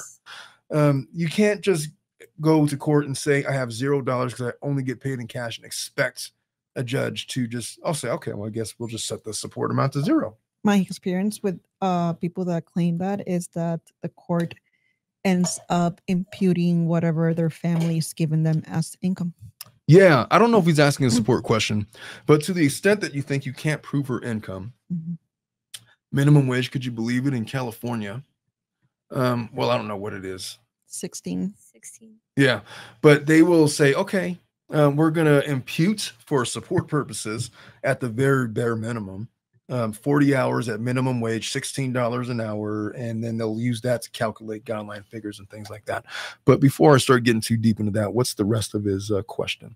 So wife gets paid on the table, can't prove she gets those checks that I know of. I'm still on the bank account. I called the bank and they said, as long as she cashes the check, they don't have a way to show what was cashed, which I guess is true. But they would also, you would be able to subpoena records of checks being cashed under her name. I think you'd have to frame a subpoena very specifically for that specific purpose. And hey, the banks may tell us that they can't, but I can't imagine that they don't have an ability to log the identity of persons cashing checks and for what amounts they occurred and on what dates. And that may be a way to get around that issue. What do you think? You'll have also to know where she's cashing those checks, because you don't necessarily go to a bank to cash those. You can just go to one of those like corner stores. 7-Elevens. Yeah, in which case we're still relying on her expenses to determine income, right? I also want to say that her and I have been separated for almost 2 years. And I have still been paying a portion of the bills with the exception of her rent and lights and food. Good for you. Is he going to get any credit for that, Iliana? They're living together? Did he say that? He just said they were separated. Oh, since they've been separated, he's been paying bills, basically. But, you can be separated and still living together. Like, does he say that? Once again, super lawyer Iliana coming up with the big I don't know. If they're living together, I think he's not going to get anything. Yeah. He hasn't disclosed, which is true. I also want to say that her and I have been separated for almost 2 years. 2 years. That'd be a difficult household to live in. Well, the answer is if they've been living together, then it doesn't matter. No. But the real answer is if they're legitimately living apart, if she hasn't filed for support, it doesn't matter. No. To the extent that she did file for support, he's going to be credited at that point with anything and perhaps reimbursed for overpayments. You never know. And it doesn't specify, like, what is he paying? Is he paying bills like utility bills that he's also... He says a portion of the bills with the exception of her rent and lights and food. So it's not a portion of the bills. You're right. I don't know what the amount of those bills were. Cards. Let's say it was $300 a month. Bottom line is, if he's ordered to pay alimony in the amount of $2,000 a month, well, then I guess we'll credit you with $300 then. Yeah. You still owe the rest in arrears. Now, I do have an attorney. Then why are you here asking me questions? And you should be asking him or her. He is being way positive about my outcome on this, and that kind of has me worried. I don't have that kind of luck. And I am the type of person that all right, so this person, he has this question. Now, I've seen her financial disclosures and it isn't correct. But again, I don't really know how to prove that. Well, your lawyer does. And that's probably why he's perhaps so optimistic. It might also be the case that he just doesn't know the issues and he doesn't know what he doesn't know. And he's going to court thinking one thing, and the judge is going to ask him questions, and he's going to realize that he's kind of out of his depth. But research him. How long has your attorney been practicing? If he's been practicing at least for 5 years, then he should be good. What surprises me is how does he think that his attorney not feeling confident about his case is a good thing? I think because oftentimes your clients, if you don't have the same reservations that they do, because you know the law, and those are not really real issues, but they're in their mind they are. Of course, it gives them this unsettling feelings that, wait a minute, it doesn't make sense that he's not worried about it. I always tell my clients, if I'm not worried, exactly, you don't need to be worried. I say that to Melissa. She's like, how come you're never like rattled? I was like, Melissa, if I'm not rattled, you don't need to be rattled. If you see me worried, then you really need to worry. And we live by that motto. And very rarely am I ever rattled or worried on any of my cases. I'm sorry, anxiety lives in my body every single time. Yeah, ever since I started this job, because I'm in charge of the hefty part. So I'm always scrambling around like I need to make sure everything's okay. So to answer this guy's question, he just says, I was the breadwinner for most of the marriage, and I know she's entitled to half of my retirement. And honestly, I don't care about that. I just want to give her a huge monthly alimony. Don't want to give her a huge alimony check for years and years. Sorry, this is so scattered. How am I? Hey, Dominic, bleep me out.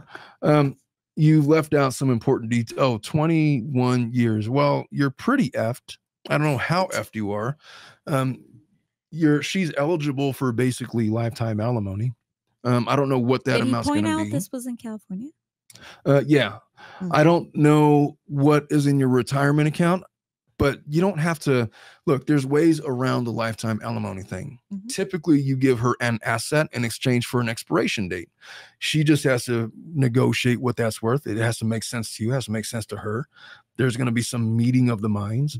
And oftentimes with my clients that are in your position, I'll say, hey, you got like 3 properties, give her one.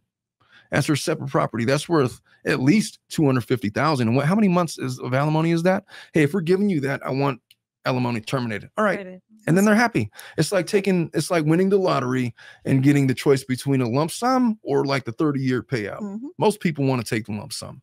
So trust your attorney. If he ain't worried about it, I wouldn't be worried about it, but do some research on your guy. Make sure he's got the requisite evidence. I would recommend talking to him about your specific concerns and communicating with him. And so he can explain it to you like you're 5 and make you feel better. Every time I talk to my clients, very seldom do they not feel better after talking to me. So that is that show. All right. So was this the one that I wanted Melissa on here on? I wanted to make sure. Okay. Every single time you say that, I get a little bit scared. Like, what are you bringing on to me? Well, what do you want me to hear? Let's just see. This was one sent to us as well. So let me start by saying I love my partner very much. But as time has progressed, we've evolved into best friends and not intimate partners. And that's not what I want or need. All right. This one's going to be one for Iliana and myself. It's not one for Melissa. You need to sit back and listen. You don't have to do that. You can do whatever you want. You're about to get married here. I need to explain some things to you if you want this to work out. It's going to work out. It's going to be fine. But there is levels to marriage, as we often say on this show. Iliana, what's all the levels? I'm kidding. I'm not aware of those levels, but okay. I'm joking. I always do that to her. All right. Right off the bat, there's not red flags, but there needs to perhaps be a shift in perspective. Married, I love my partner very much. As time has progressed, we've evolved into best friends.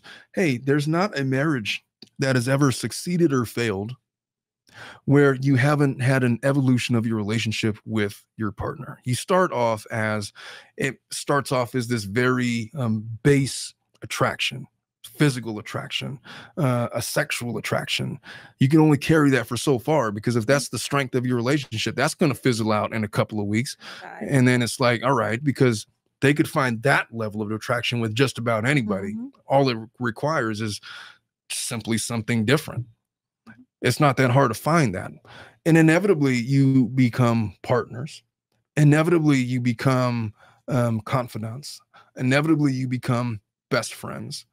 intimacy evolves. From the very beginning, when you're all experimental and trying to convince her that, hey, I could go forever, or you're trying to convince him, like, oh, I'm so tight. God, I knew you were going to say that. I will blow your mind. Yeah, you can only carry on that charade for so long until you have a couple of uneventful encounters, and you have to, oh, I'm so sorry that happened, and it never happens to me. Dominic knows what I'm talking about. I'm kidding. But look, man, you live and you die. I'm going off on a tangent. I've read this for like one sentence. The point is that you're going to evolve in your relationship. The fact that you're best friends is not the sign of a bad marriage. It's a normal one. And if you want to stay married, you have to learn how to navigate through these phases without declaring that, you know what, I'm so bored. I just don't feel like he gives me enough attention. He used to pay all this attention to me. He used to like to talk to me. Hey, sometimes couples just run out of shit to talk about. And it's a good thing. It's like that movie, that Pulp Fiction movie that none of you have watched. I know. Where that lady tells the guy, you watched Pulp Fiction? Claro, yeah. When was this? Claro. No, really. I believe you. Like, she's looking at me like as if I've like so offended her cultural references. I had to watch it. I mean, oh my God. It's part of working here, right? It was more than 10 years ago when I watched it, and it's basically because of Uma Thurman. She gives this whole speech to John Travolta, stating that, you know, people waste so much time with small talk. You really know that you found somebody when you can just sit there in silence and enjoy wow, boxing for life. Thank you for all your coverage content and today's collabs. Dominic, like, hey Omar, huge super chat, huge. Seemed like it was creepy, I gotta say. Hey Omar. Boxing for life, you're the best, man. I really appreciate it. Jules says she loves Pulp Fiction, and she also thanks Boxing for Life. Does he have a YouTube channel? I feel like I've subscribed to a boxing channel similar to something like that. Class of 83 says we have to remember, what about the guy? We cannot let her off the hook. What are we talking about again? What about the guy? Hey, Class of 83, what are we talking about? He's probably behind us. Oh, exit sign says huge. That's like where's that from? You made a big mistake. Huge. Pretty Woman.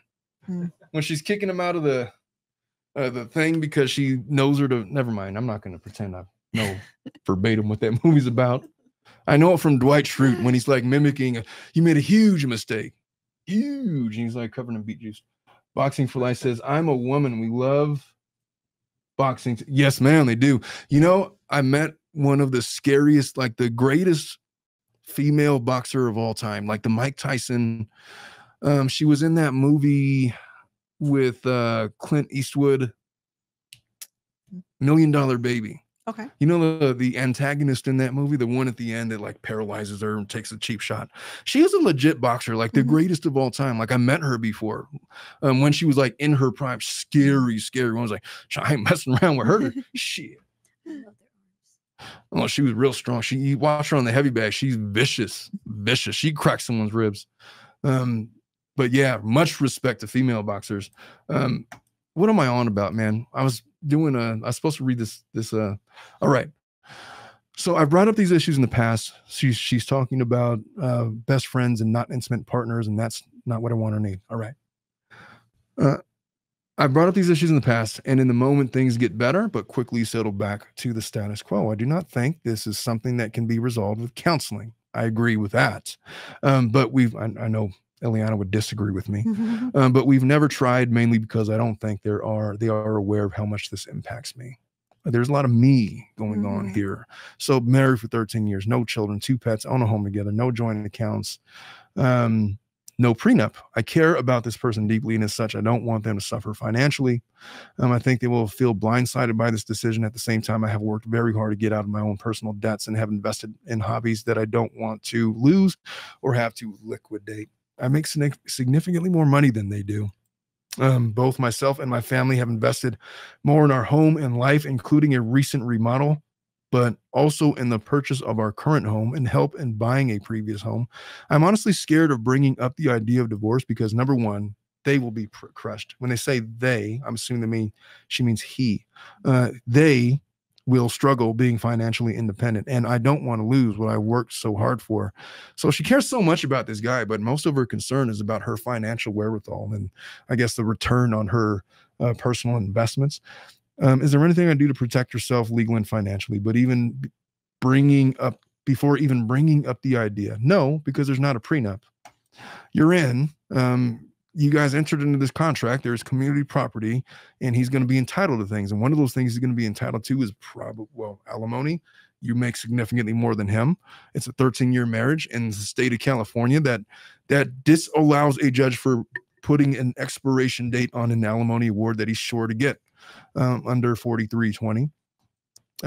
Ideally, I can keep the house and my hobby investments. Well, guess what? Those investments, unless they're from separate property sources, he's getting a cut. Support them on a temporary basis. Oh, it's not going to be temporary. And not financially ruin either of us. I'm terrified that it isn't possible. All right, I'm a bit lost and scared. So she's not really looking to reconcile her marriage, which I got to respect. You don't know children, and good for you that you don't have any children. But if you're thinking that you're going to get out of this marriage unscathed financially and there's no prenup, another thing coming. Iliana, what has she got to look forward to other than the things that I've just mentioned? I think you pretty much covered it all, but my question is, I think we're assuming the other person is a he, might be also a she, because if she's referring to the other person as they. I'm totally assuming that. I don't think she ever said that she's a she. Maybe it is a he.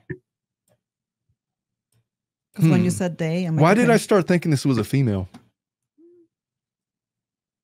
Did I miss something? Did I read something wrong?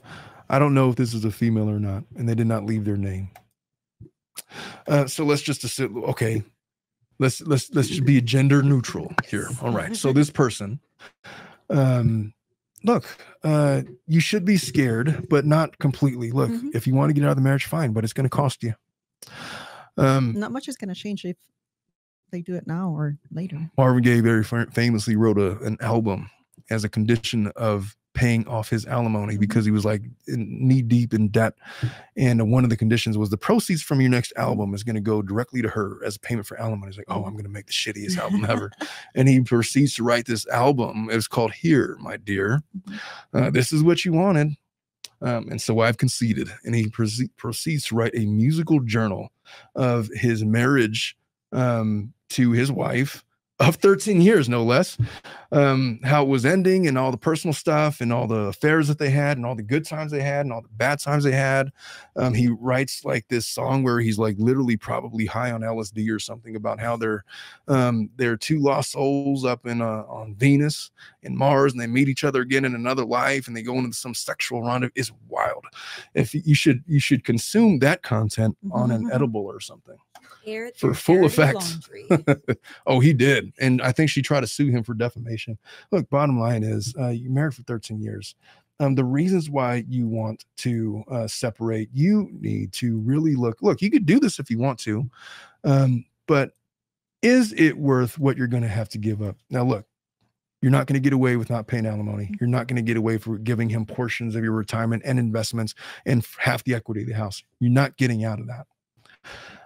This person is probably going to be blindsided by the divorce because it just seems like from the facts, like that's where we're going with it. I messed up my mic. And I'm starting to lose my voice. Where was I? What was I talking about? He's going to be blindsided by the divorce. Oh, yeah. He's not going to just go away and fade quietly into the night. He's going to be devastated. He's going to go through all of the periods of grief. And so the reasons is what's blowing my mind. Just so, because listen, I've been married twice. I've been in a bad marriage and I've been in a good one. And I've seen it in my clients where everybody starts off saying that, look, I'm just not happy because it's not like how it used to be. But if you intended to marry with the intention of keeping things like at this one singular peak the entire time, it's not going to be that way. It's going to fail. Look, the good times that I had with my wife in my 20s, I never met her in my 20s. She was in her 20s. I'm never going to see that girl again. She's gone. That lady don't exist. Every year it gets a little bit different. Our likes and our wants and our needs, they change. And so this desire to go back to a time when things were exciting, look, you could find that wherever, but you're aging. The prospects that are going to look at you as desirable are changing. You can't get back what you had. There's this TikTok post that I watched about this 82-year-old guy who was talking about, I'm 82. All my friends are dead. All the loved ones and people that cared about me are gone. And it wouldn't be so bad, but for the vivid memories I have of my youth. And he's sitting there, just this disheveled guy, looks like he's about to die. His memories are of youth. His body is of disintegration. He's disintegrating. He's melting. And this lady is wondering why she can't maintain what she had 13 years ago. What would you say from your perspective? Oh, Dominic's trying to whisper in my ear. Thank you, Tracy Fagan. Most people are looking for instant gratification. Marriage takes 100%. It does instant gratification. Look, either one of you ladies could go to any bar in Southern California or the world and find a sexual partner. And if what you're looking for is instant gratification, most men can do the same. They might not have the same options. It's just a different, there's different odds with men and women. I would not say the same thing of Dominic, but he might get lucky. I clown too much on Dominic. My husband says I'm responsible for his gray hair because he never had any before me. I can't say that of my wife. I started getting gray hairs in law school.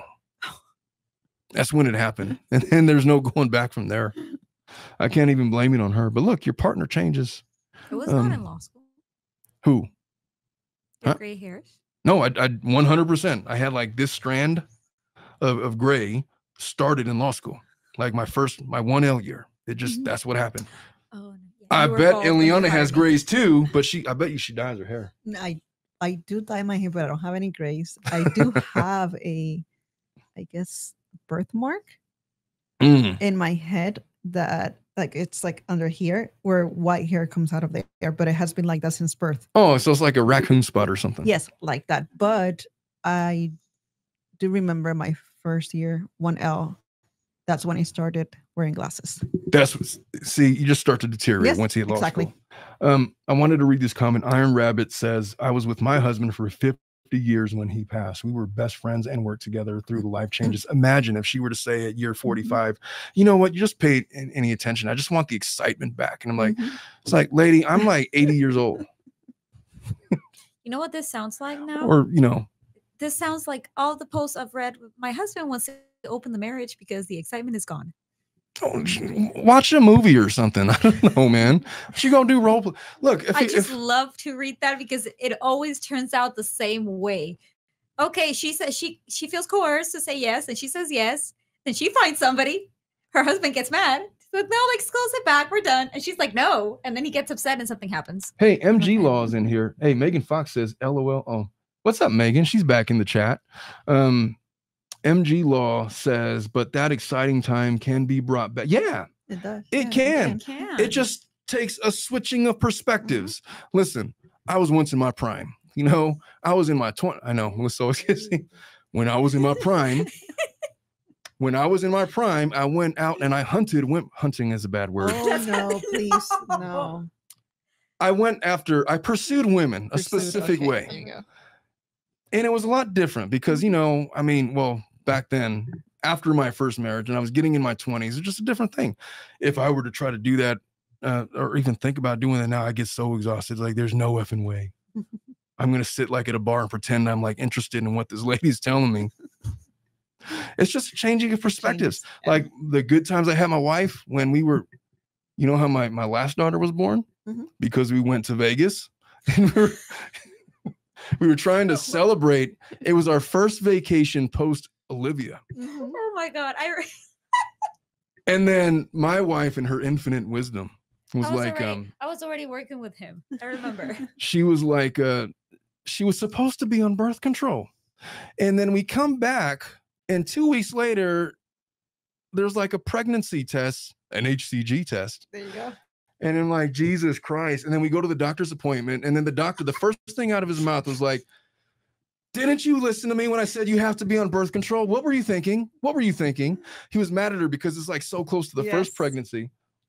But yeah, that, you know, for us to go do a whole Vegas trip again, number one, you're going to be on birth control. Number two, or I'm going to be fixed, or one of the two. But number two, it's just we would not have fun the same way that we did back then. We're older. We know each other better. It's a whole different thing. We have different ways. But I'll tell you this. There's a deeper respect that I have for my wife than I ever had for her around the time of Evelyn's conception. It's just a different appreciation for her. It's a different respect for her. I view her a lot differently. I don't evaluate her the same. Like when you look at people, normal people, it's the first thing you notice is their looks, their physicality, all of those things. When I see her now, I don't see any of that. I'm like immune to it. And like right now, she's been sick and she's been like all self-conscious because like it's affected her. And like she thinks that like I'm aware of it, but I'm not. She's just my wife that I care for. And then just those things are not important to me. I've invested in this person and this is where we're going. Better or worse, sickness and health. This is what we're doing. And so but you don't get to that level of appreciation with your spouse if you're so focused on the stuff that they were talking about. Oh, the excitement and this and that. And you don't make me feel special. You don't make me feel wanted. Whether it's a man or a woman saying that. And that was all. Hey, Dominic, how you doing with time, man? I'm good. Do you guys have anything to add to what I just said? Not really. All right. What about you, Melissa? You said to sit back and listen, so that's what I'm doing. Oh, hearing you two talk about that, I love it. I'm just saying because you're about to get married, literally in weeks, and so you just have to be mindful of this shift in perspective and appreciate the hard work you put into your partner. If you can't appreciate the hard work that you put into your partner, then you could never imagine a time where you're living without this initial excitement. You're familiar with that movie Good Will Hunting? No, I don't think so. Have you ever seen that movie? Maybe, because it sounds familiar, but I don't. With Robin Williams? Wait. Dominic, have you seen Good Will Hunting? Robin Williams. I've seen a lot of his movies. Me too. That's why I think I do, but let me see. Well, he gives this speech. He's talking about his wife. And it's like the Robin Williams speech. The, you know what? I want to see if I can find it. With Matt Damon. Hunting, Robin Williams. Talking I can't about remember what happened in the movie. It was a huge part of my childhood. Yes, mine too. Here, I want to play this. I want to play. It's one of my favorite clips from this movie. Listen to how he talks about his wife. Are you gonna share it to stream? Oh, am I sharing it right? Yeah, let me share this with the stream. I watched this movie when I was 17 years old, and it's always stuck with me. It's like some of the best advice I've ever received. How do I do it? Go to where did I go? Where's I must have separated tabs. Yep. All right, here we go. Present, share screen, and I'm gonna go to this one. Share. All right. So that was the point, but that scene right there, that speech that he gave, that little monologue, is kind of it.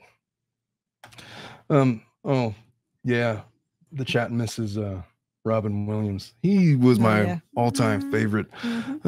He gave the best speeches. Like that scene in that movie, what I watched in 1997, I thought I understood it then. But you don't really truly understand a scene like that unless you put in years with a partner that's invested in you, and you are able to forgive them for not being 29 years old forever and not being sexually exciting to the whims of your porn star fantasies, and because they don't desire to do the same stupid things that you guys did when you were younger. You invest that time so that you have permission yourself to become imperfect with your partner, and in your imperfections you create a 50-year marriage like this lady who just told us. And so Melissa, with your partner, just understand it's all fun. You guys are all in your 20s right now. It's all fun and games when you're in 20s, No, right? I'm not in my 20s. You were not. Isn't he? He's a youngster, isn't he? No. How old is he? 32. Oh, well, when I met him, or when I knew of him, he was like in his 20s. Yes. You guys are starting on this journey, and it's going to get real effing boring, especially when you start having kids. And then it's going to be boring and obnoxious. And in that boring and obnoxious, the only adult time or reprieve you're going to have is in each other. And if you're over there pouting about how he's not doing this or that, or showing you attention, or telling you that you're pretty, or he's not fun and exciting the way it used to be, then you're going to miss out on all the other good stuff. And that's what I have to say to this lady. So this started off as a family law question, and it turned into like this old relationship advice. But look, you can get divorced if you want to. It's going to cost you. Just consider what you might be leaving behind and whether or not it's worth it. By all means, you could do it probably at no cost to you emotionally, because it's all financial. That's what's heaviest on her mind. But consider what you've built and then whether or not it's really worth it to get, divorced. We should do a different one. Hey, Dominic, what time do you got to go? I think that means now. All right. About that. All right. Ladies and gentlemen, I promised now. I promised Dominic that I would wrap this up by 1. It's like 1:12. I'm going to be respectful to him. He's got somewhere to be. And so for everybody, all of you that has joined me on this 4-hour, once again, journey, thank you so much for staying with me. I hope that I've done you proud in our coverage of the Eckerd case, the Laura Owens case, and some of these hypotheticals we've done on Family Law After Dark. Thank you so much to Megan Fox for coming in. Thank you so much for everybody else jumping in on the chat. You guys are amazing. All of you. We're starting to build this really tight-knit community, and it's a beautiful thing to witness. It's all just starting to come together at this crazy time in our lives. Thank you to Dominic for all of you that have inquiries into things that need to be produced. Dominic is going to flash on the edited video his contact info to get in touch with him for that help. And for the rest of you, I think it's time to see you guys next week and bid you all adieu.